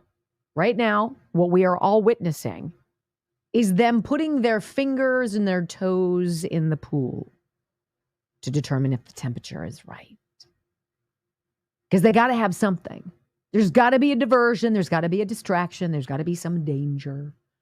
Because national security, a threat to national security, bum, bum, bum, is a great way to con you into staying home. Be very afraid. Listen to your government, whatever the fear is. So stupid, the things that they have told us to be afraid of. And of course, the danger is there will be a time when there is something legit that we need to be afraid of. And none of us will have any faith at all in the government because they've lost it. And that's not right. So this bird flu thing, this is the test balloon. And we're watching, right? I remember when I was a little girl, one of my favorite memories in elementary school. One of the parents had this great idea that we're going to sell helium balloons. So I walked in the neighborhood, knocked on the doors, and asked for $1 donation from my neighbors. And everybody who gave me $1, I got to send up a message from them on the balloon. And wherever the furthest balloon went, there was some prize, right? Whatever it was inconsequential. So all of us are out on the playground. It's a sunny day. I remember the sky. It was cloudless in Southern California. And all of the grades had different colored helium balloons.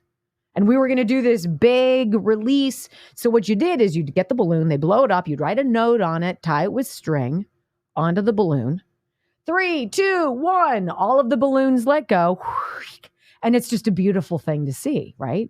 And of course, you've got your baked in science conversations. Well, we could have called Sheila Jackson Lee. She could have told us something about the sun, that thing that's super hot that might compromise the latex of the balloon. If it got too close to the sun, it might. Who knew back then in the 70s, right? So we did this thing. 3, 2, 1. Up go the balloons. Now it takes days and days and days, because when people find the balloon, if it doesn't pop, it drifts down and kind of lingers in your yard, and you see it, and you go over and it's got this big thing attached to it. And you read it and it says, hey, please let us know when you found this, like where you are. And so they would call or whatever, and there was a phone number established to find out who the furthest away was. That to me was super cool. Whatever prize it was like ice cream for the class, whatever, if your particular balloon made it the furthest. It was like 150 miles away, one of these balloons went. It was fascinating. That is bird flu. Without the cool rainbow in the sky, without the science experiment, and without kids enjoying ice cream after the fact, that's what we're going through. Headline Daily Mail, be prepared. The CDC convenes bird flu outbreak meeting. It sounds very official. Let's convene a bird flu outbreak meeting. Get everybody together. We're going to convene. We're going to talk about this. They tell the state health officials, quote, to get ready for more human cases. Oh, well, it sort of sounds like those 15 agencies that 2 years before COVID knew that the Wuhan Institute of Virology was tinkering with a freaking coronavirus. How do we make this more deadly? Ew. Here's your story. This is how you know you've been through this before. It's familiar, the play.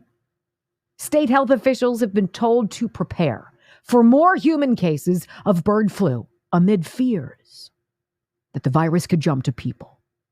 CDC officials issued the warning Friday, urging state leaders to have, quote, up-to-date operational plans in place in case more farm workers test positive for H5N1. At the meeting, they also emphasized that the risk to the public was still low.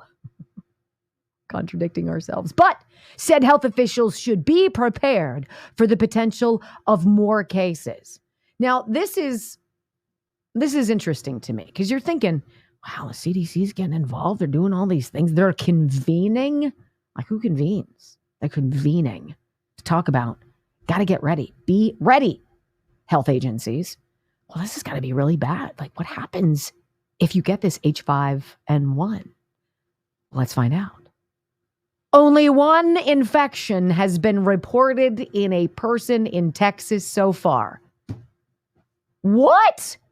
Well, they better be seeping. There better be some kind of discharge, some wound, some gaping seepage of some kind. Maybe they lost an eyeball or they can't walk anymore. What is it?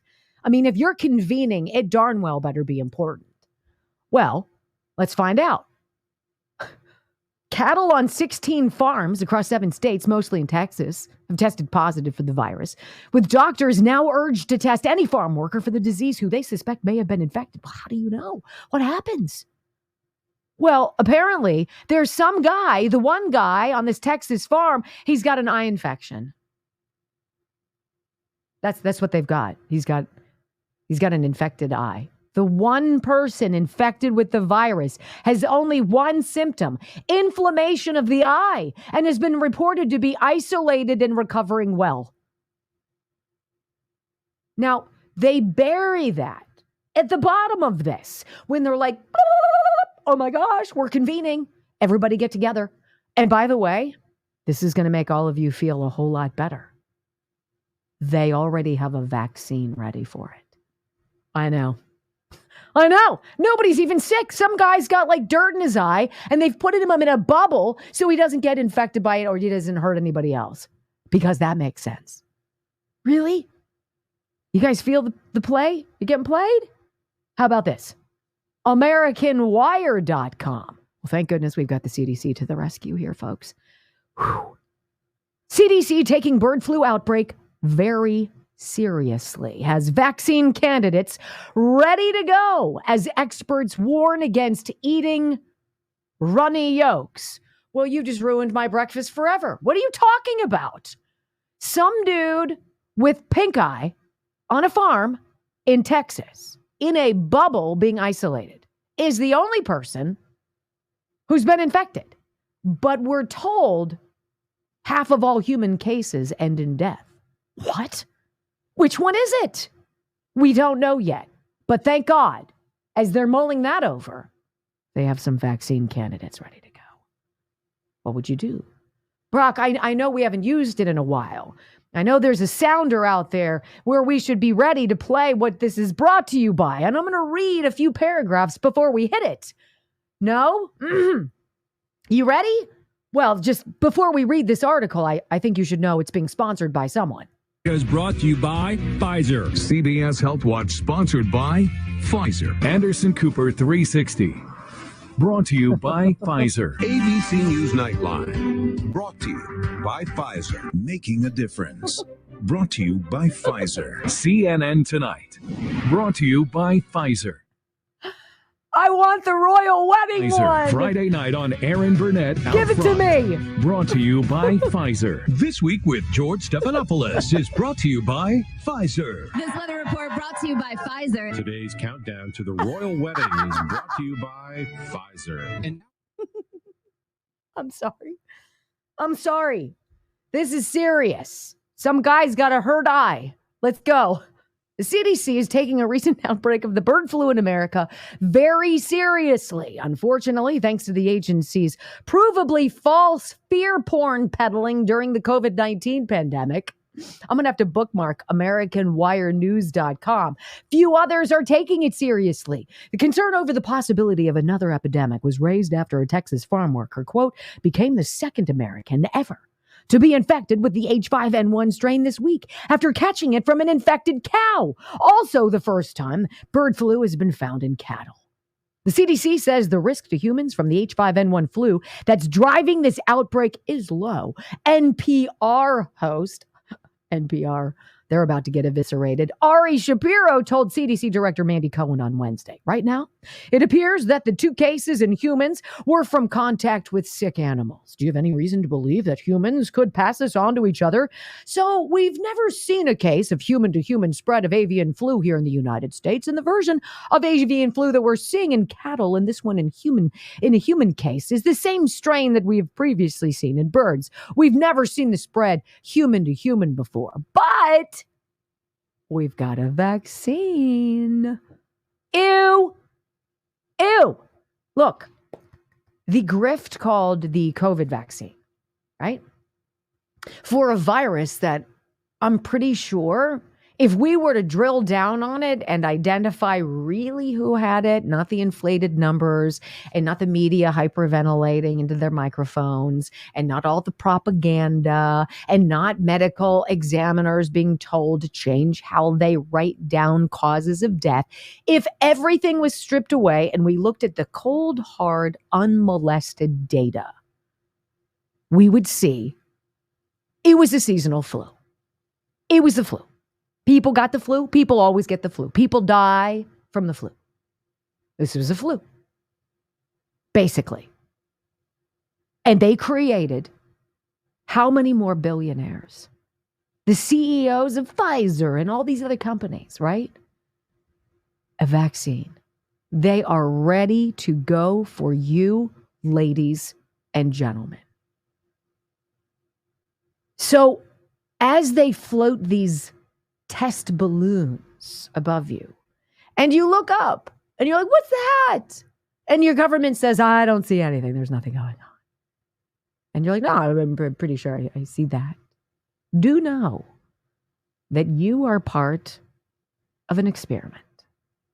They want to see how far they can go, how preposterous the calamity, how dire the need for you to hand over every freedom that you hold dear. And if it's not bird flu H5N1, pretty sure it's going to be something else. You already know that. When we come back, ladies and gentlemen, on the Wendy Bell radio program, Pfizer, what? Is accused of bringing discredit upon Big Pharma. Pfizer does something that Big Pharma doesn't like. Now that's rich. Wait until you hear what it is.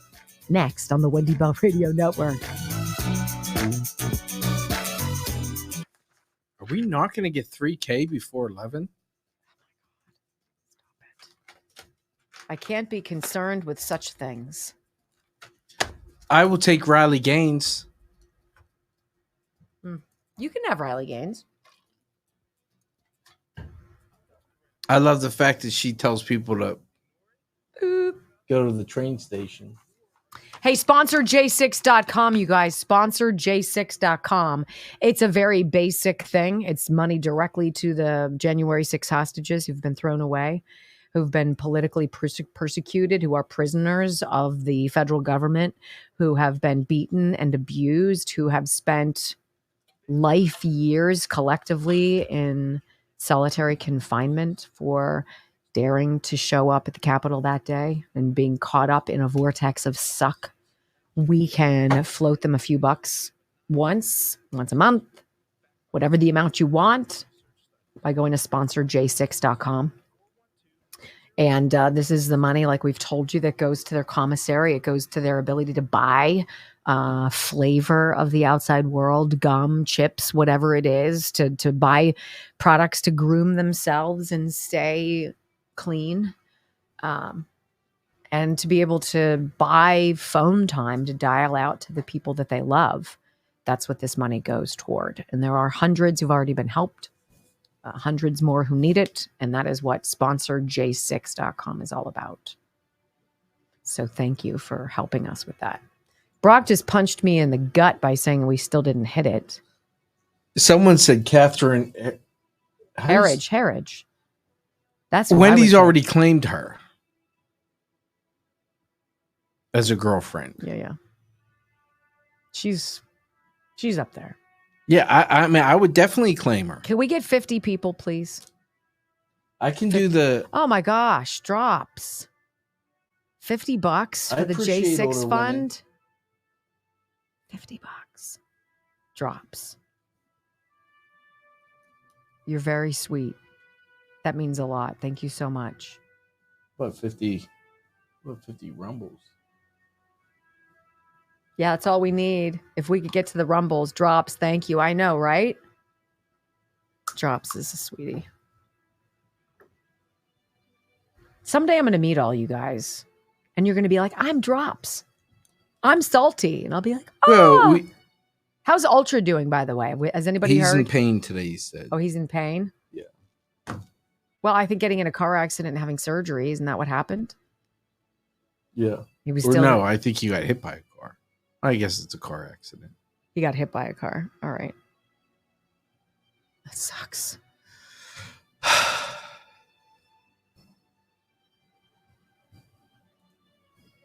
You know I hate that. And yet you do. Oh, wait. You told me you didn't. It didn't affect you. I'm really fluffy today. Sorry. Get it together.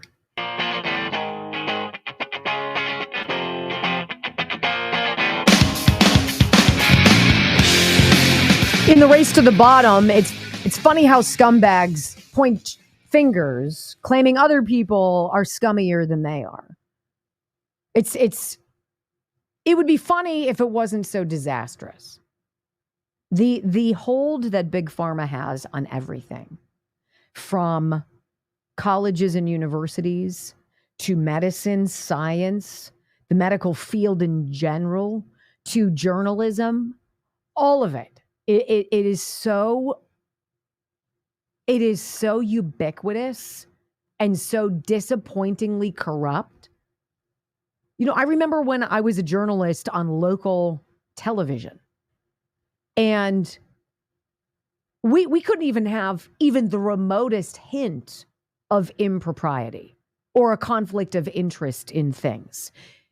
It wasn't allowed. It was not allowed. We didn't even have commingling between the sales department on the 3rd floor and the newsroom on the 2nd floor. Literally, you are not supposed to mingle together because the news allegedly was supposed to be irrespective of money. Until one day, I went into work and I had an idea and I'd done a hell of a lot of research on it. We have a huge medical conglomerate, the biggest employer in the state of Pennsylvania. And I started doing some digging on the land that they owned, not owed, the land that they owned. And all these parcels, very prime real estate. I'm talking hundreds of millions of dollars across multiple zip codes just in southwestern Pennsylvania. This medical conglomerate did not have to pay property tax. It was considered a nonprofit for some reason. There was a loophole they got to enjoy, even though they gobbled up all of the real estate in the surrounding communities to build more hospital complexes, et cetera, et cetera. And I remember going to the news director and saying, look, I have these papers, and I had a huge list of them. I'm like, this is just my cursory review looking at property records of what this organization owns and what they should be paying in property tax. And they don't. And it's the biggest grift ever. What are we doing? And I got kiboshed before I even had an opportunity to put the papers on the news director's desk. They advertise here. I was like, so?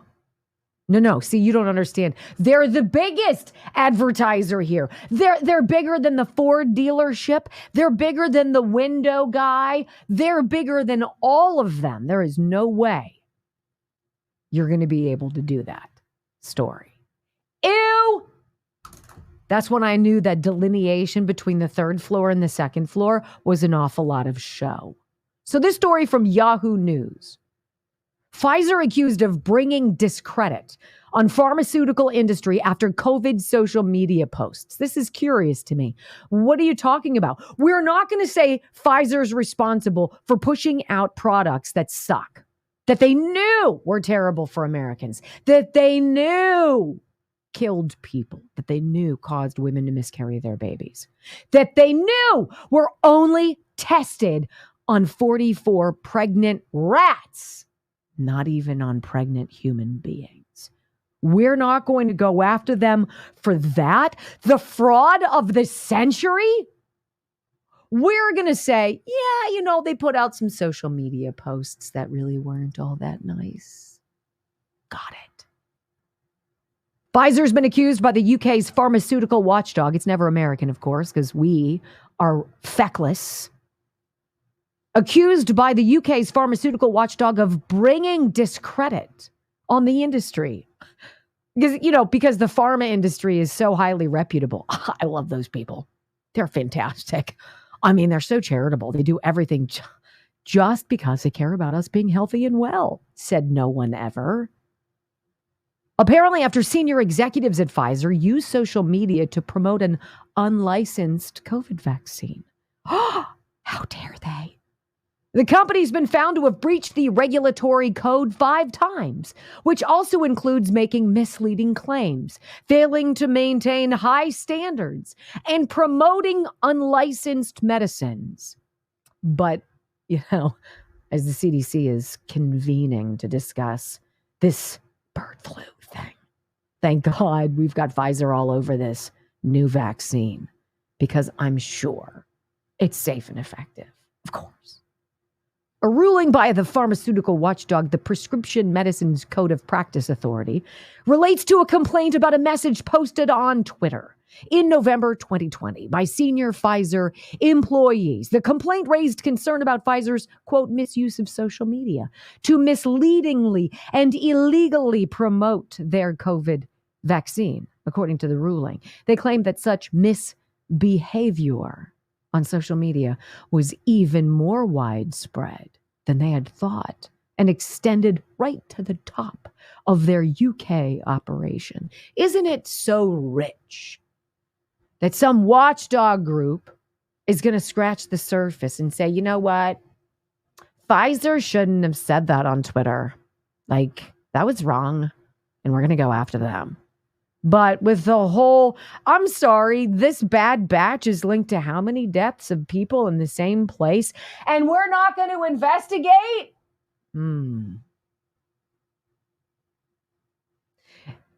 It should not make me, quote unquote, cutting edge or edgy or fussy to open the door to the conversation that they don't want you to have.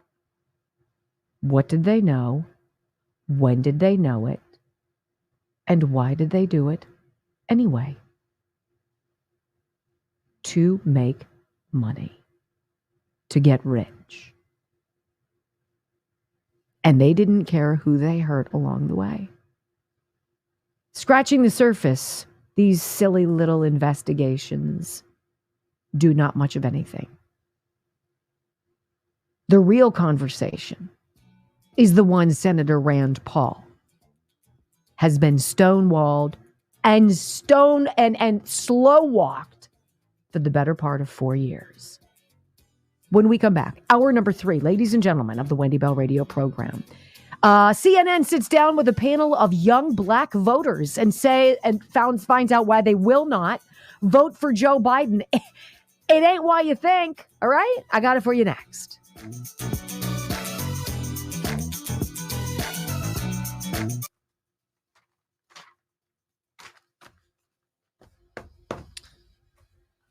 I got another girlfriend. You do? Who's that? I'm going to claim Allie. Okay. It'll make Darren, Dr. Dubiak, angry. Want to tell everybody what you're doing if they're new to the show? Oh, I'm doing their jump start or reboot, whatever they're calling it. Reboot program. I get my first IV today. Sign up for a subscription. They tailor specifically to you. So if you guys are new, and I know every day we have new people, I'm just going to describe to you, a year ago, we had a different looking Brock in front of us. He has lost I think it was a little longer than a year ago. a year and a wasn't it? half. He lost 60 pounds with Dr. Darren Dubiak. I lost a second grader. BodybyAIM360.com. And the brilliance of this program is it's based on your blood work. And so you go in, the first thing you do before you meet with Dr. Dubiak, and you can do this in person or not, is you get your blood work done. And you get a binder of all these different biomarkers and hormones and all these things that are specific to you. And then Dr. Dubiak is able to go through there and put the pieces of the puzzle together, and they create a plan so that you, yes, of course, you're going to change how you eat for a period of time. No, for the rest of your life. You can fall off the wagon and come back. Yes. You can always do that. Brock has put on some of the weight back, and so now he's going to get it back off. By the way, you always criticized me for not getting on the scale. Mm-hmm. So I started Monday. Okay. 3 pounds. Already in 3 days. Yeah. Okay. So now I'm not going to tell you what he's doing.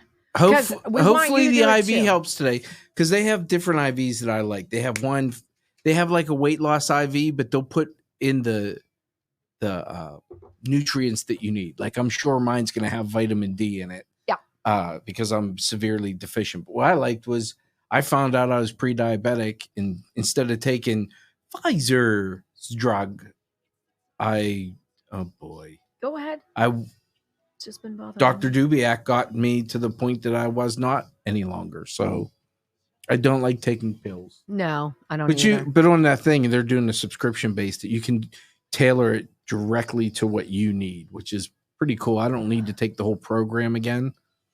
BodybyAIM360.com. AIM, AIM, bodybyAIM360.com. 412-227-9255 is their phone number. I think I would look weird if I lost 60 pounds. Again. I don't think that you have 60 pounds to lose. Oh. You think you do? I don't know. Depending on, I don't know. I'd like to drop another 20. That'd be pretty good. I've never seen one since. Michael just stepped on the scale and he saw 2 for the first time. Really? Mm-hmm. Yeah, but he's like 8 feet tall. No, he's not. Like, that's my problem. I'm more like 8 feet wide instead of 8 feet tall. Oh my God. So I haven't seen one on the scale probably since, I don't know, 7th grade. What? Oh, yeah. For reals? I don't know. I never really got on the scale back then. It's been a while. I'm assuming it's been a while. I mean, I got to 280. When? Before I started Dr. Dubiak's program. Is that right? Yeah. I was at 280. Then I went down to, I was at 280. I went down to 219 was the best I did. So then there were weeks then where I jumped literally it was falling off of him. And I was like, oh my gosh. But you don't see it. Like, I mean, I look at the same idiot in the mirror every morning. So you don't see it? I saw it when someone sent it in a photograph. I saw it when Michael sent a photograph that we took at Doug Mastriano's thing at that church place, sort of like church place. That's the first time I can say I really was like, oh, Shazizo. Hey, let me tell you quickly, guys, about Ireland Contracting. They really do have this great family news to share about their son, Dan, who's gone through the process of becoming an electrician, and he's really good at it. And so if you are curious, if you live in southwestern Pennsylvania and you go to IrelandContracting.com, you can see if they're in your service area. If you call 1-800-NEW-ROOF or go to IrelandContracting.com, tell them that you need Dan. He'll help you with landscape lighting. He'll help you put in, stair lighting outside. He'll help you put in a ceiling fan, GFCIs. You need some special outlets for a hot tub. You're doing something special in your yard this spring. Dan's your man. He's your guy. And beyond that, Ireland contracting home exterior remodeling experts take the guesswork out of it. Roofing, siding, soffit, fascia, gutters, downspouts, windows, skylights, all of it. Roofing. They're the best. 1-800-NEW-ROOF. IrelandContracting.com. Ask about the 36 months, 0% financing if you get a whole house full of windows, because that happens. Pretty good deal. We toy to Allie later. Today's my She's your day. girlfriend. Yeah. And I'm going to make sure I say it in front of Dr. Dubiak. That way it really. Do you think he'd be intimidated by that? I don't know about intimidated, but you know. Yeah, I kind of, with the being pre-diabetic, I cut out sodas. Anytime I have soda is when there's something in it, you know, something more than just ice. I don't really drink that much. I drink a ton of water. Yes, he makes me have to sympathy pee for him. I what? I feel like sympathy pains. Oh. Yeah. What? I sympathy pee. Did I just get blamed for something? No. I'm just merely telling you that I feel simpatico. And so, he got it in early too. Like he told you. Yeah, like a half an hour early. Gave me time to do it. Have we hit 3 yet? Yes. Thank you. But not 3-5. I know. I'm just saying. I hate to keep bringing it up, but.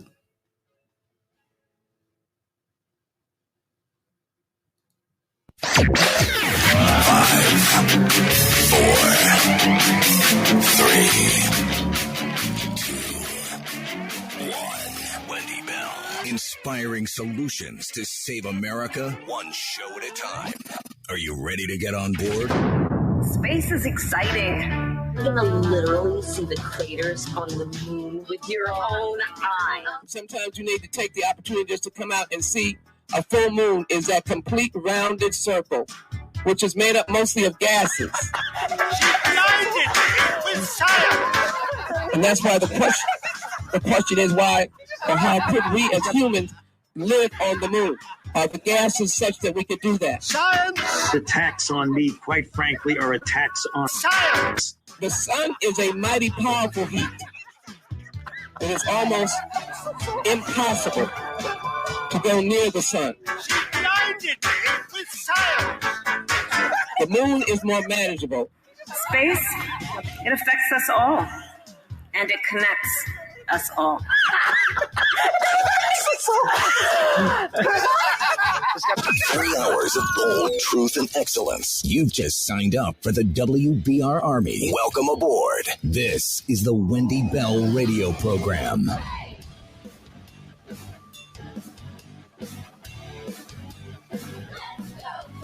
Okay, hour number 3 of the Wendy Bell radio program. Edie's official, and I would encourage you, if you're new to the program and you're like, God, I like her. She's smart. Duh. She's fun. Of course. And she knows what she's talking about because she's a common sense conservative mom. I want to follow her. I want to get her podcast, Wendy Bell Radio, wherever you get your favorite listening material. Like us, follow us, share us, give us a 5-star review. Glad to have you. So we kind of stumbled upon this sit down. CNN sent out a reporter to do a story on what is clearly a serious problem for the Biden administration, and it is the hemorrhaging of Black voters, specifically young Black voters. And so they go out, and it's a Black reporter. She's going to go out. She's in Atlanta, and she's going to sit down with 4 young Black voters. Now, this is curious. Because you would imagine young Black voters, I'm going to go with, are not that dissimilar to young white voters. The economy is killing everybody. 1 in 3 Generation Z voters is not working, is not making money, does not have a job, and has super, super bleak prospects and views of the future. This probably is not a racial thing. It's not. But what the CNN story unwittingly uncovered is something far more insidious than democratic failure at a government level. it uncovered indoctrination because this particular reporter decided to go to historically black colleges and universities to cherry pick these 4 people. I don't know why you want to go to a college when there are plenty of black people who are working construction, who are doing other jobs that didn't involve college. Specifically, the people selected for this sit-down interview with the CNN reporter are black college students. So what do you think they want to talk about? Why do you think they say they really don't like Joe Biden? Now, I would go with the economy. I would go with jobs, meaningful jobs, life-sustaining jobs. I would go with, obviously, inflation wrapped into that. The American dream, credit card debt, gas prices. I mean, how many ways can we talk about this? I would also talk as a black person about the great replacement because it's happening in all of these environments where you've got migrants coming in, pushing people out. I would be worried about that. That's not what these folks wanted to talk about, though. We got a couple audio sound bites for you. We're going to start with the anchor setup before she introduces this reporter. Audio soundbite number 1, CNN talking about black voters, young voters, not really liking Joe Biden. Go. But President Biden is going to need a strong showing from his 2020 coalition of voters if he wants to win again in November. And right now, he's struggling with one key part of that coalition, CNN is finding, younger black voters. CNN's Renee Marsh sat down with students at HBCUs to dig deeper into why they're hesitating. All right, so why? I'm interested. You got me. I'm curious. Let's go. So then the reporter jumps in and she's like, all right, here's what we did. We decided to go to these 4 HBCUs, historically black colleges and universities. Why? I don't know. But we did that and we selected these 4 people. Here's the explanation. Go. If I were to vote tomorrow, I wouldn't vote, period. Ideally, I would like to vote third party. I will vote for an independent candidate. I'm considering either voting for Claudia de la Cruz or Cornel West at this point. If there is no substantive policy change when it comes to the genocide in Gaza, then there's not really a discussion for me. Whoa. If there's nothing like substantial policy change about Gaza, you guys know what the Democrats have done to you. You realize that they have used and abused you, that they've lied to you for generations. They told you that they were there to help you, and all you have been is dissed and dismissed, stepped over, and you guys want to talk about Gaza? That's got to be an anomaly, right? Well, let's find out. Audio soundbite number 3 kind of gives us a backdrop on who these people are. Go. All 4 told me they were raised and originally registered as Democrats.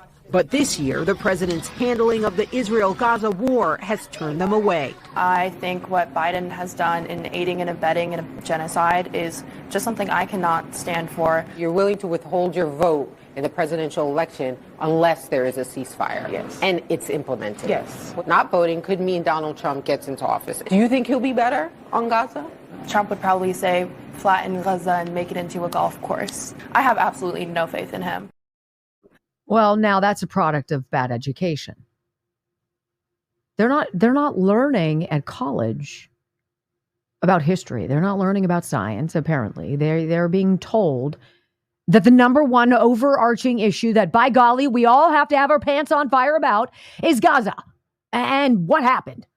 How dare Israel retaliate after, 1,400 of their people were exterminated and beheaded. Their women raped and murdered in front of their husbands and children.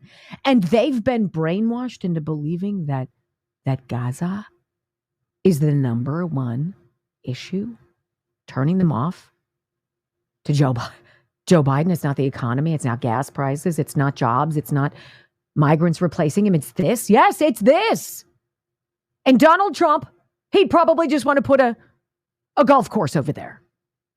This is what they're learning in school.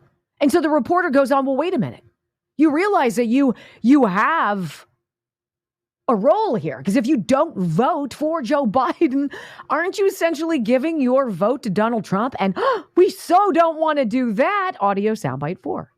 Would you not say that also the people who are not voting for one of the two people who are the likely people to really be in this race have a role to play in kind of giving the race to Donald Trump in a state like Georgia where it's going to be like razor thin? Yeah, no, I'll do you one better, actually. I think that just means that's why the Democrats should listen. Exactly. Democrats should listen to us. We care more about something going on another part of planet Earth than we care about our futures being stolen from us. That's what we care about. Now, here's the better part. These people aren't out protesting and picketing for, I don't know, school choice, which could help their own children break the cycle, right? They're not talking about anything like that. They're radical and active, and they're protesters. This is what they learn in college. Go. Radical and more tapped in than their peers is how the group describes themselves. Rokia even helping to organize this demonstration in Atlanta last October, calling for peace and aid for the Palestinian people. While they don't speak for the majority of black voters, their dissent poses a real concern for Democrats in battleground states like Georgia. I'm absolutely speechless. But are you surprised? The indoctrination is real. It's baked into the fabric of colleges and universities. This is why there's such a difference between young, black, college-aged voters who are in school and those who went right into the workforce. It's not even a question. So the bigger story here, this is the reality. Why they don't like Joe Biden, his policies on Gaza. But beyond that, listen. We are holding their election in the palm of our hands, and they're not listening. We're tired of just hearing him say these things, these empty promises. We have no trust in Joe Biden. The Republican Party isn't earning their vote either. Both sides are just equal, all. Nothing is being done for us. If enough people vote third party, we can win. That's my thoughts. So they went to the Biden administration and they said, hey, CNN did. Hey, we sat down with these 4 black students and they just absolutely skewer you guys. What's the response from the Biden administration? This is how they tout Joe Biden's appeal to young voters and how young voters should appreciate him. Listen. President Biden's campaign has touted his success on key issues affecting young voters, including student loan forgiveness, lowering unemployment, and tackling inflation. Still, though, I don't feel it. People may be employed, but can they survive? Isn't that your number one issue? Shouldn't that be more important than what's going on in Gaza? No, because they've been indoctrinated. And finally, CNN wraps it up like this. Perfect question. Go. What could President Biden do to change your mind as far as how you'll vote in November? Call for a permanent ceasefire and actually implement it. I would like us to stop giving aid to Israel. If he doesn't get elected, that is his fault. That's not our fault. That's not the black voters here. That's not X, Y, and Z. No, it's on him. It's on him if he doesn't do what needs to be done in Gaza. That's what they care about. This is endemic to higher education. We don't have to just dismantle the alphabet agencies, ladies and gentlemen. We need to reimagine education because the way it is now sucks. All right, so why Free Palestine is the new leftist grift. This is what the young, I'm going to tell you what the young black people we just heard from can look forward to if they vote this way. Next on the Wendy Bell radio program. By the way, when did the Hamas scarf become a fashion statement? Is it called a kefka? I don't know. I don't care. Guy has it as like a hat. Yeah. What? When is that become? There's got to be something that they are victimhooding around, right? It's ridiculous. I was expecting them to be like education, or I want more opportunity, or we want to have this or that. No, it's Gaza. Oh, okay. all they're taught. That's scary as nuts. College is a scourge. Let me tell you quickly about Patriot Switch. I just got my new deodorant. I know it sounds stupid that I'm excited about this. I've had the deodorant from Patriot Switch for 8 months. Literally 8 months. It lasts forever. I have a thing of color treated shampoo from Patriot Switch. I've had the shampoo and the conditioner in my shower. I kid you not, for more than 2 months. You don't have to use a lot of it. All of my cosmetics, everything I use on my skin, lotion, everything everywhere, Patriot Switch. Everything I use to clean my house, Patriot Switch. Everything I use to clean my laundry and to keep my family's things clean, dishes, all of it, Patriot Switch. You're like, I don't understand Patriot Switch. PatriotSwitch.com/Wendy. PatriotSwitch.com/Wendy takes you to a portal where you say, hey, I'm Steve, whatever. This is my phone number. This is my email address. I kind of like to learn more about Patriot Switch. Would you have somebody get in touch with me? That's how this goes. And what we say to you is we've got a company that's here in America, that loves our veterans, that believes in faith and freedom and family, that is pro Second Amendment, that is small government, that operates without debt and encourages you to live the healthiest, cleanest life you can. And they make 450 products that enable you to do that. And you go online, once you're in, and you order the things that you need every month from Patriot Switch, and they get shipped to your house, period. Best customer service you'll ever deal with.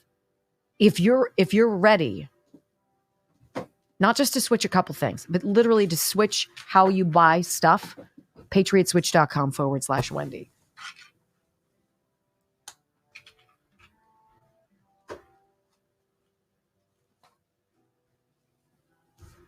What? I just heard a gun. Outside? I heard a gun in a holster. No, I was paying attention. Can never be too careful. I took it off early. Yes. Just replacing it. We are going to have a fine time with our final segment. Brock, you really liked that story. Yes. The NPR. What did you like about it? Finally, somebody saying something? It's more people waking up. They're seeing it and saying, oh, this just isn't right. There's nothing right about this. So, meaning everything that you get on NPR is skewed one way. Literally everything. Everything. And it's like a senior editor for like 25 years for NPR comes out and says it. So we're going to be watching to see if he gets Catherine Herridged. Some people are saying you should have a get together, a Wendy Bell Radio get together. You said one day I'll meet you all. And the idea of planning something. Oh my gosh. Yeah. It's not something I can tackle. I will just say this phase in my life, I don't think that's going to happen. This phase in my life.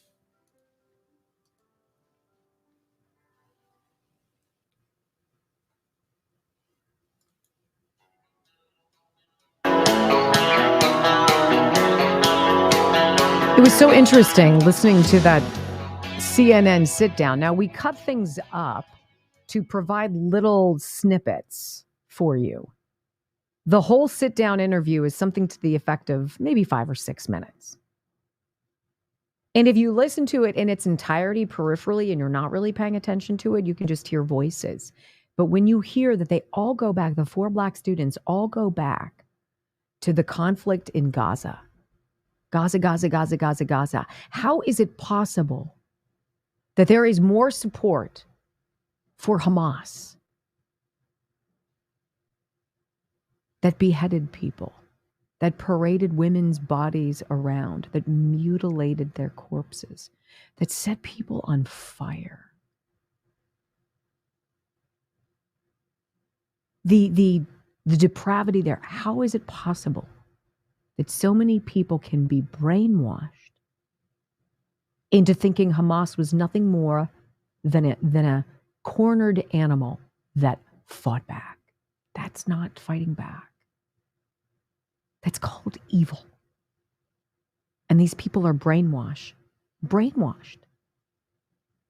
into this grift. And it could very well cost Joe Biden everything.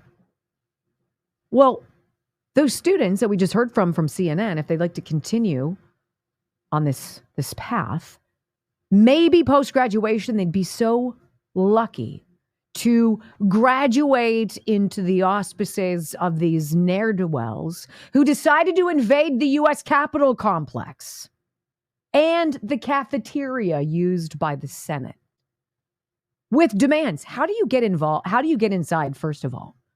And where is anybody there with a set of huevos to push back and say, I don't think so, get the hell out? Where did the stones go?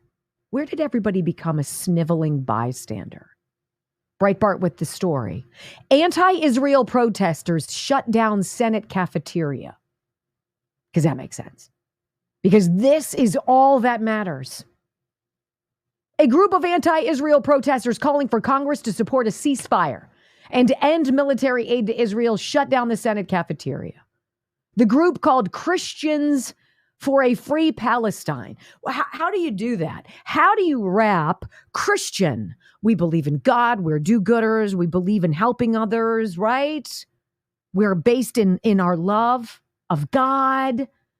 Then that is not congruous with supporting Hamas. It's not. Period.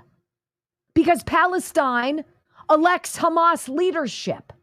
The Palestinian people are into Hamas. They are together. These aren't just like bystanders. Listen to this. The group of protesters, Christians for a free Palestine, captured on video in the Dirksen Senate office building and could be heard chanting, "We are Christians for a free Palestine. We are here to pray for the food of Gaza. And our scriptures say, woe to you to eat while others go hungry. Woe to you, for there is famine in Gaza." Do we not? What are we doing? And this is totally allowed.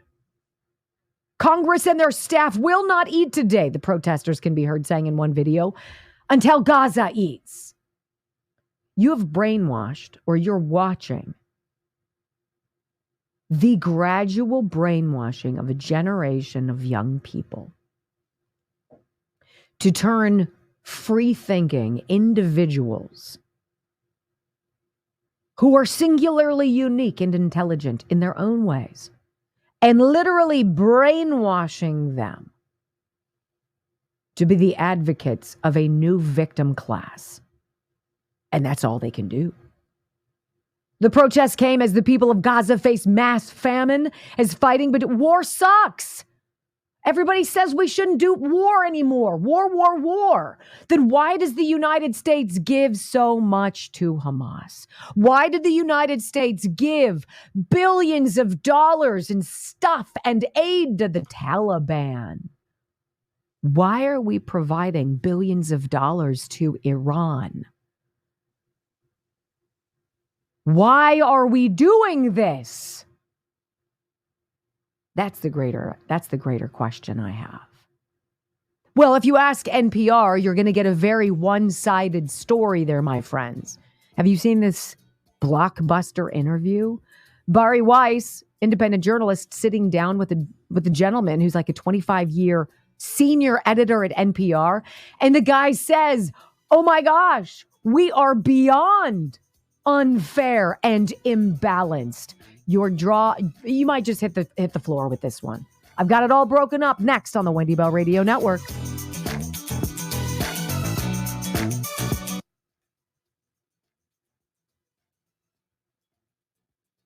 $3.21. Can we get the 325 by 1135? They can do better than that. I'll be right back. Giving up on them.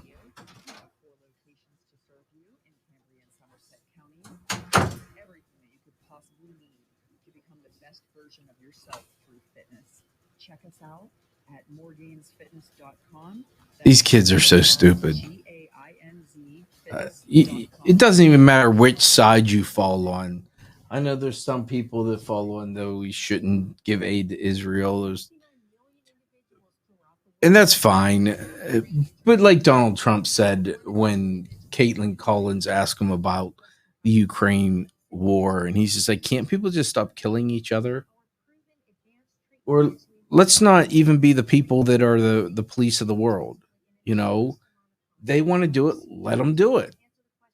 Let them fight for themselves. If they run out of ammo, that's on them. Maybe you shouldn't have done it. I don't. You know, for all the people who bring up Christianity and faith,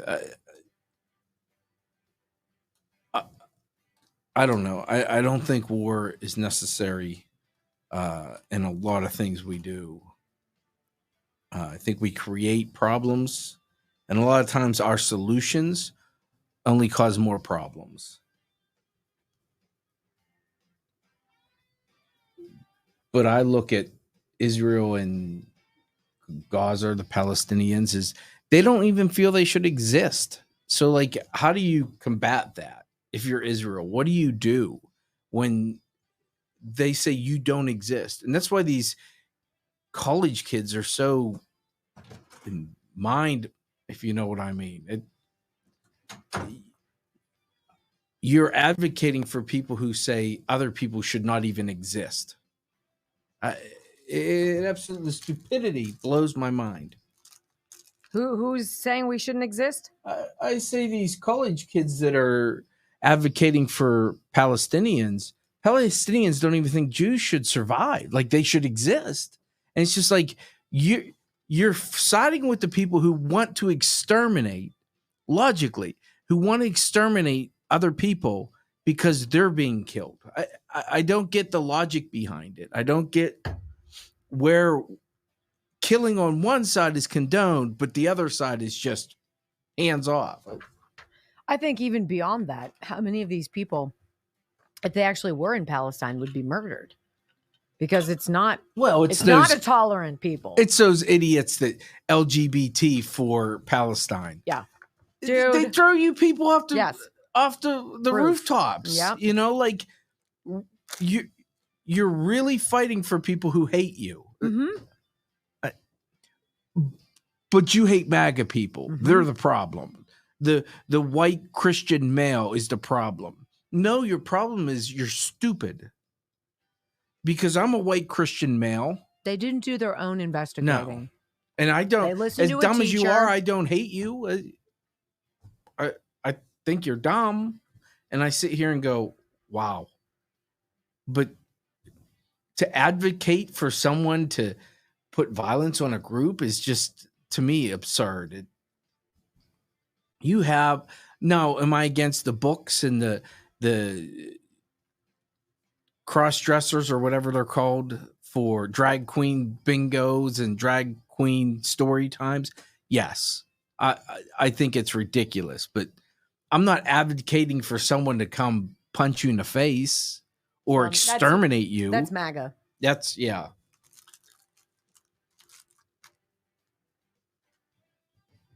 And who creates all this mess? The people who tell you they have the solutions. If you show me a war that has where the war actually solved the problem, good luck. It's the propaganda is what creates the problem, and there's no solution. You're going to have a war, and the people who lose are still going to be angry, and they're still going to unite with their anger. It's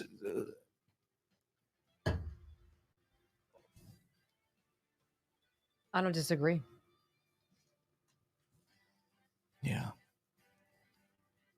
I wish I had the solutions. World War II. But did it annihilate the Nazis? Do I agree with going in and ending the Holocaust? 100%, without a doubt, yes. But did it solve the problem? If that's the only problem, or did it continue to happen? It's still out there. You're not going to eliminate the problem. Once again, I don't have the solution. So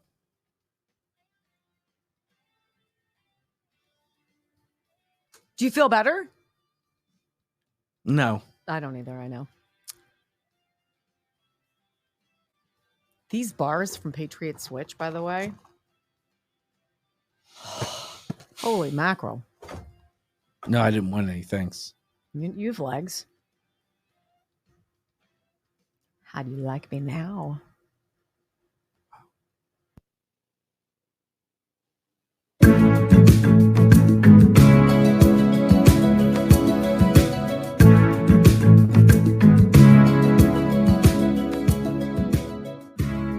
I stopped an old man along the way, hoping to find some old forgotten words or ancient melodies. He turned to me as if to say, hurry boy, it's waiting there for you. Gonna take a lot to drag me away from you. There's nothing that 100 men or more could ever do. I guess the rain's down in Africa. Gonna take some time to do the things we never had. Several years ago, a family member and I were having a conversation about being on opposite ends of the political spectrum. I will say it was a one and done conversation. It shouldn't have been, but it was. And I will take some blame for that because I was ready for it and I was probably defensive because it's just exhausting. You're allowed to believe whatever you want to believe. I'm going to believe what I want to believe.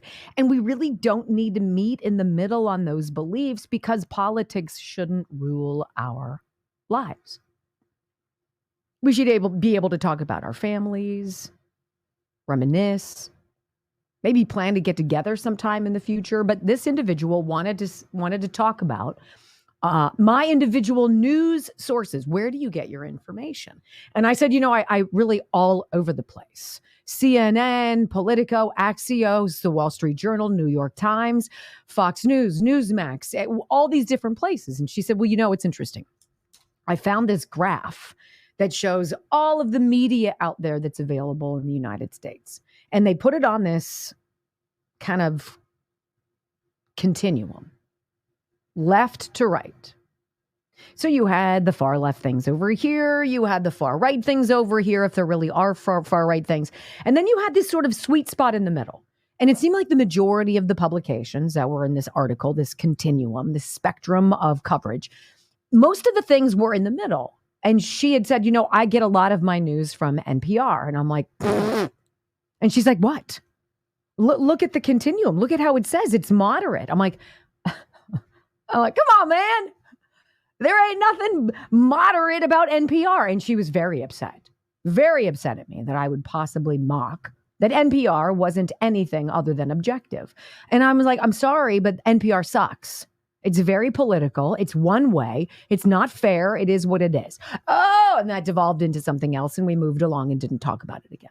Well, it's interesting because only a moron thinks that NPR or any of these other outfits is actually fair, balanced, equitable, or even remotely in the middle because they're not. Duh. And it should not take a gentleman who's been an editor there for 25 years to say something to blow the lid on this. We all know. But I want you to hear this. Of course, NPR, National Public Radio, taxpayer-funded radio. It's going down the tubes. Only 30% of their own audience says they trust them. That's not good. That's like CNN. And so much for fair and balanced. This gentleman, his name is Yuri Berlinder. He's a senior editor, 25 years experience with NPR. And he's sitting down with Bari Weiss to talk about what he says is really the unraveling of his company. And he starts at the very beginning, back at 2016. He talks about the election between Hillary Clinton and Donald Trump as he blows the lid very candidly on the inner machinations of NPR's newsroom. Listen. I think like every newsroom, every legacy media newsroom, we were shocked, disturbed, distraught, really troubled. We assumed Hillary Clinton was going to win, and she didn't, and it was really an unsettling experience. But I also think, to me, it revealed that we didn't really understand a lot of what was going on in America, that we were out of touch. Yeah, I'll say. Look, when I was in television news and I had to anchor the evening coverage reporting that Barack Obama won, not once, but twice, I wanted to vomit. But I didn't tell anybody I was upset. I didn't act like I was upset. You do your job. Your job comes first. Your politics step aside. Well, just not at NPR. And then he says, this gentleman who is a senior editor, Yuri Berlinder of NPR, he says, beyond us being shocked, and we shouldn't have been because we were clearly out of touch with the American people by Hillary losing, everybody thought she was going to win until 63 million Americans showed up and voted for Donald Trump. We should not have hitched our wagon to Russiagate. Russiagate was a dud, and we had Adam Schiff on far too often, and that was a mistake. This is big. Listen.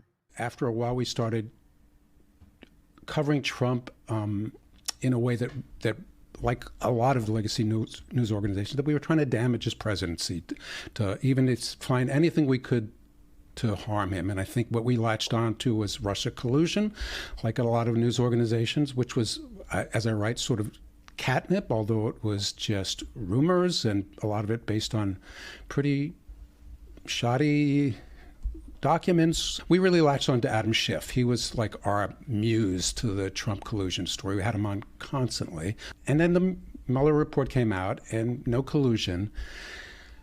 And, I think we sort of the story kind of disappeared.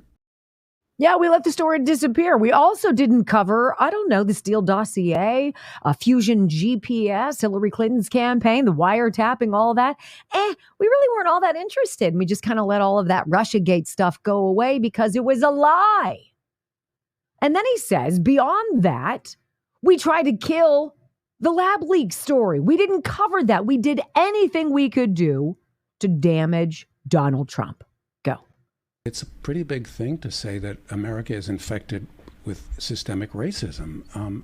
That's a big deal to say that. That would be a great starting point for reporting, looking for evidence, figuring out, is this true? Is it not true? Is it to what extent? But I think Well, what he's saying is, of course, if we could create the illusion that in this country under Donald Trump, everything is worse. Black people hate white people hate black people. We're going to beat this drum incessantly until it doesn't work anymore. And it was fueled, by the way, we should say, by their former NPR CEO, John Lansing, who thought white people needed to atone for their guilt and set up a directive that everybody who worked for NPR who had to go out and do a story needed to ask the people they were interviewing their sex, their political ideology, their gender, and their sexual disposition on things. Why would you do that? Why would you care? Listen. At one point, I got so frustrated with what I saw was the lack of different perspectives in our coverage that I decided to look at voter registration, among our staff. And what I found was 87 registered Democrats on our editorial staff, 0 Republicans. I presented this at a all hands or a large news meeting, and I said, "Hey, look, something's gone wrong here." Something's gone wrong here. We have 87 people on the editorial team. None of them is a Republican. This dude actually went in to records to find out how people had registered to vote who worked at NPR and found that they had 0 representation of the Republican Party point of view of half of this country? How is this revelation any different than colleges and universities? who say 95% or more of their faculties are leftists. What do you think the result is going to be? Those 4 black college students who have been brainwashed into thinking what is going on between Israel and Hamas is the overarching end all be all, the number one issue. We must fight and win that subject. And this gentleman is saying the quiet part out loud. The bias is absolutely real. Now, it's interesting because news outlets have picked up this story. Breitbart did pick up this story, and they talk about senior NPR editor admits Russiagate was a swing and a miss and expresses regret over hitching the wagon to Adam Schiff. But you know what? It's funny. This gentleman can tell the truth. Do you know who's still peddling the Russia collusion idea? None other than Nancy freaking Pelosi. With her flapping pterodactyl hands, she's going to tell you right now that she believes, oh my gosh, Vladimir Putin is going to do whatever he can to help Donald Trump win. Because that makes any sense. This was yesterday. Listen.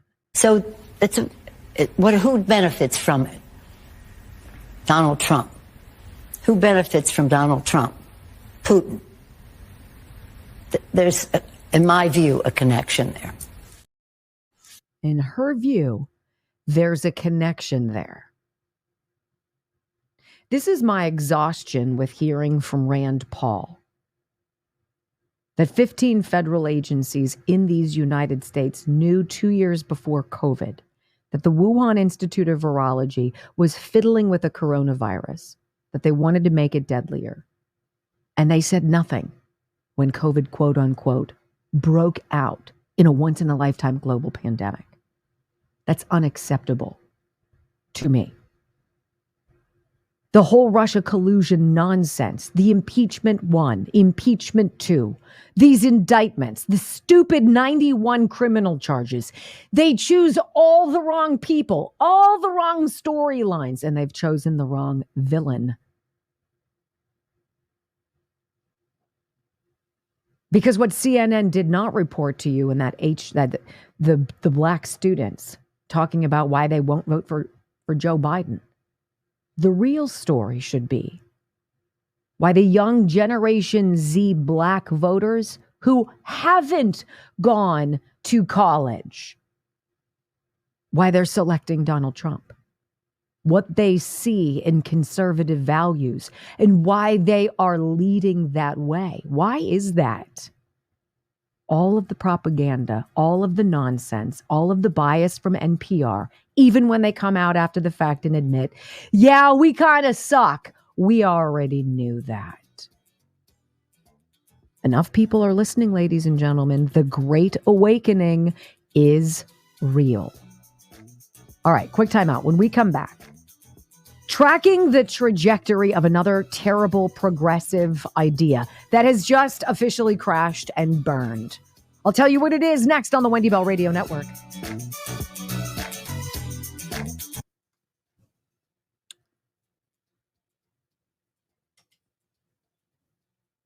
Be afraid of bird flu, but let's not talk about COVID. Let's worry about Gaza, but let's not worry about our southern border. Let's not talk about why people are being sucker punched. Don't talk about the root causes of anything. Just blame Donald Trump. I want to know why, though, that Congress today, after hearing that, should say funding for you has stopped. 100%. Period. 100%. We already have government involved in media. Yes. And this family member of mine, I told you about that, Brock. Remember? Yeah. When I was like, she thinks that NPR is moderate. When I sent that to you yesterday, that's what I said to you. So much for this moderate taxpayer funded. I mean, we already knew it wasn't moderate. Group of yokels. Yeah. I mean, this has been going on for years and years and years. Yeah. This has been going on since, I mean, heck, I was cognizant of it when I was in college in the 80s and the 90s. Oh my gosh. Right? I mean, This is why the University of Colorado, on their Coloradan magazine that I get as an alumni, it shows you the face of some guy. And I'm like, why is this guy on the cover? Is he a tranny? What's going on? I don't know. And no, it's their requisite conservative faculty member that they've brought on for the year. They get like one. You know what this? They get one, and they're like, here he is. You know what the sad part about NPR is? You're funding it, and they pay better than corporate media, and not like $1,000 a year better, like $10,000 a year better. That is absolutely ridiculous. How do they get away with it? They get funding and then subsidized by Did you see businesses. that David Hogg? Well, hello, you got Bill and Melinda Gates Foundation. Did you see that hack David Hogg created some PAC? Yeah. Right? And ended up blowing all of the money on himself and travel and other strange. Really? It's like BLM. It's the BLM grift. It's all the same grift. Right? And you could say that the Free Palestine grift is real too, because you've got dark money funding these people. That's all it is. It's not about rights. It's not about life. It's not about women or about all you need to know is gays for Palestine. Yeah. That's stupid. I'm gonna go with no. Yeah. That's those two things. One of these things is not like the other. How about you'll be killed? How about anything for Palestinians except Palestinians? Stupid. Everybody walking around with the stupid scarf thing.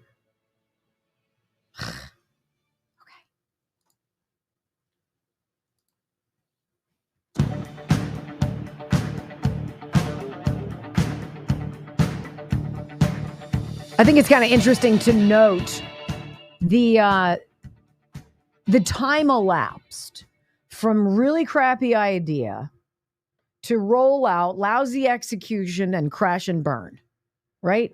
Because everything that the left puts out starts with, oh my gosh, we need to do this because if we don't, we're going to kill the earth, or you're going to die, or you're a threat to blah, blah, blah. There's always some big danger, right? Which forces us in a really fast, haphazard fashion to all climb aboard something, like the black students there, all climbing aboard Gaza. This is my end all be all right now. Yes. Got to get into that cattle chute. Got to put on your clone trooper outfit. The homing device has been activated. You're ready to you're locked and loaded, ready to go, right? And then ultimately you get to that critical point where, you know, what we thought we were doing and what we're really doing aren't the same things. And what we're doing is expensive and kind of sucks. So how do we back all of this and get off the road? That's the question. Gallup, news.gallup.com. Here's your headline. EV ownership ticks up, but fewer non-owners want to buy.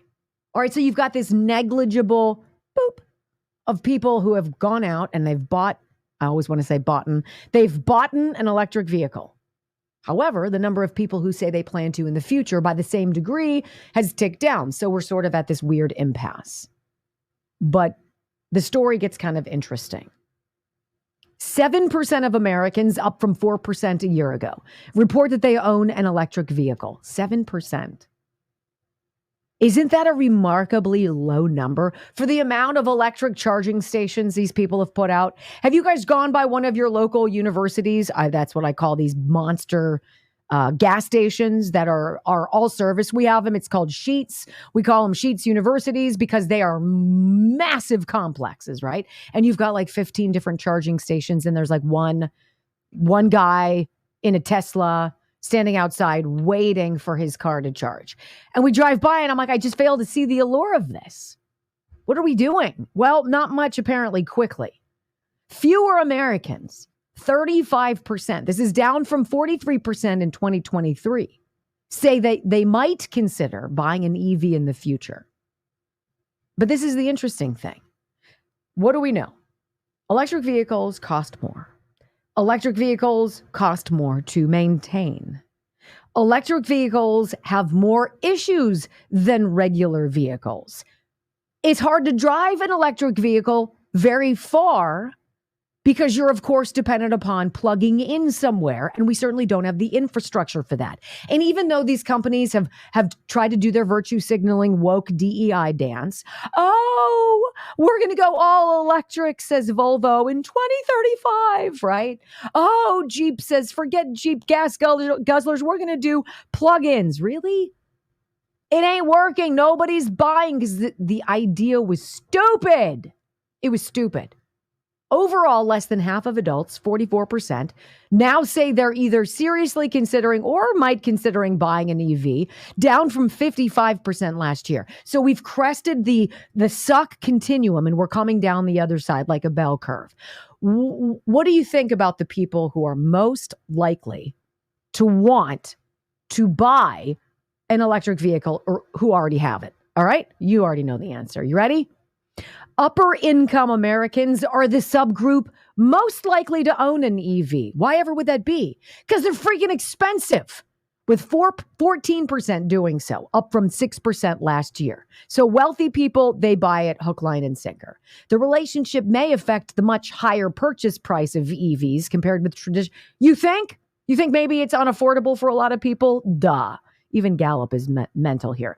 Another 11% of upper income Americans are seriously considering buying an EV. This is when you go to the cataclysmic drop. People who are broke, who are in the lower echelons, right? They don't want them. 61% of lower income Americans say they wouldn't buy an EV, up 18 percentage points from 2023. And EV ownership, by the way, if you're young, if you're wealthy, if you're a Democrat, and if you're college educated, you are the bread and butter of the electrical vehicle world. Young, wealthy, Democrat, college educated. Sort of sounds like the scourge of America that I say. That white, college educated suburban woman who's ruined everything, everywhere, I guarantee you she's got at least one in her driveway. Look, this grift here of the climate, this browbeating of changing everything that we do, and hurry, hurry, hurry, let's roll it out before anybody actually has a reasonable conversation about it. The good news is the time from idea to crash and burn failure is getting faster. People are not buying what these folks are selling, especially when it comes to something that restricts your ability to get in the car and to just go, to be free. Because I think more Americans see once you're on the grid, once you're plugged into the grid, once you're connected by a switch to a source of energy that you don't control, that the government does, they've got you. They've got you. They can turn everything off. They can be punitive. They can punish you based on what you say on social media. We already know that the government is asking big media companies, social media companies, to divulge information about those of us who are not in line with the story. And it's the young, college-educated, wealthy Democrats who keep falling again and again for these ideas that suck. No wonder they're always so angry. Folks, we hope you've enjoyed the program. Love being with you. Remember, Wendy Bell Radio Podcast. Go back and listen to us anytime. Thanks for being here. We'll see you in 21 hours. Until then, peace.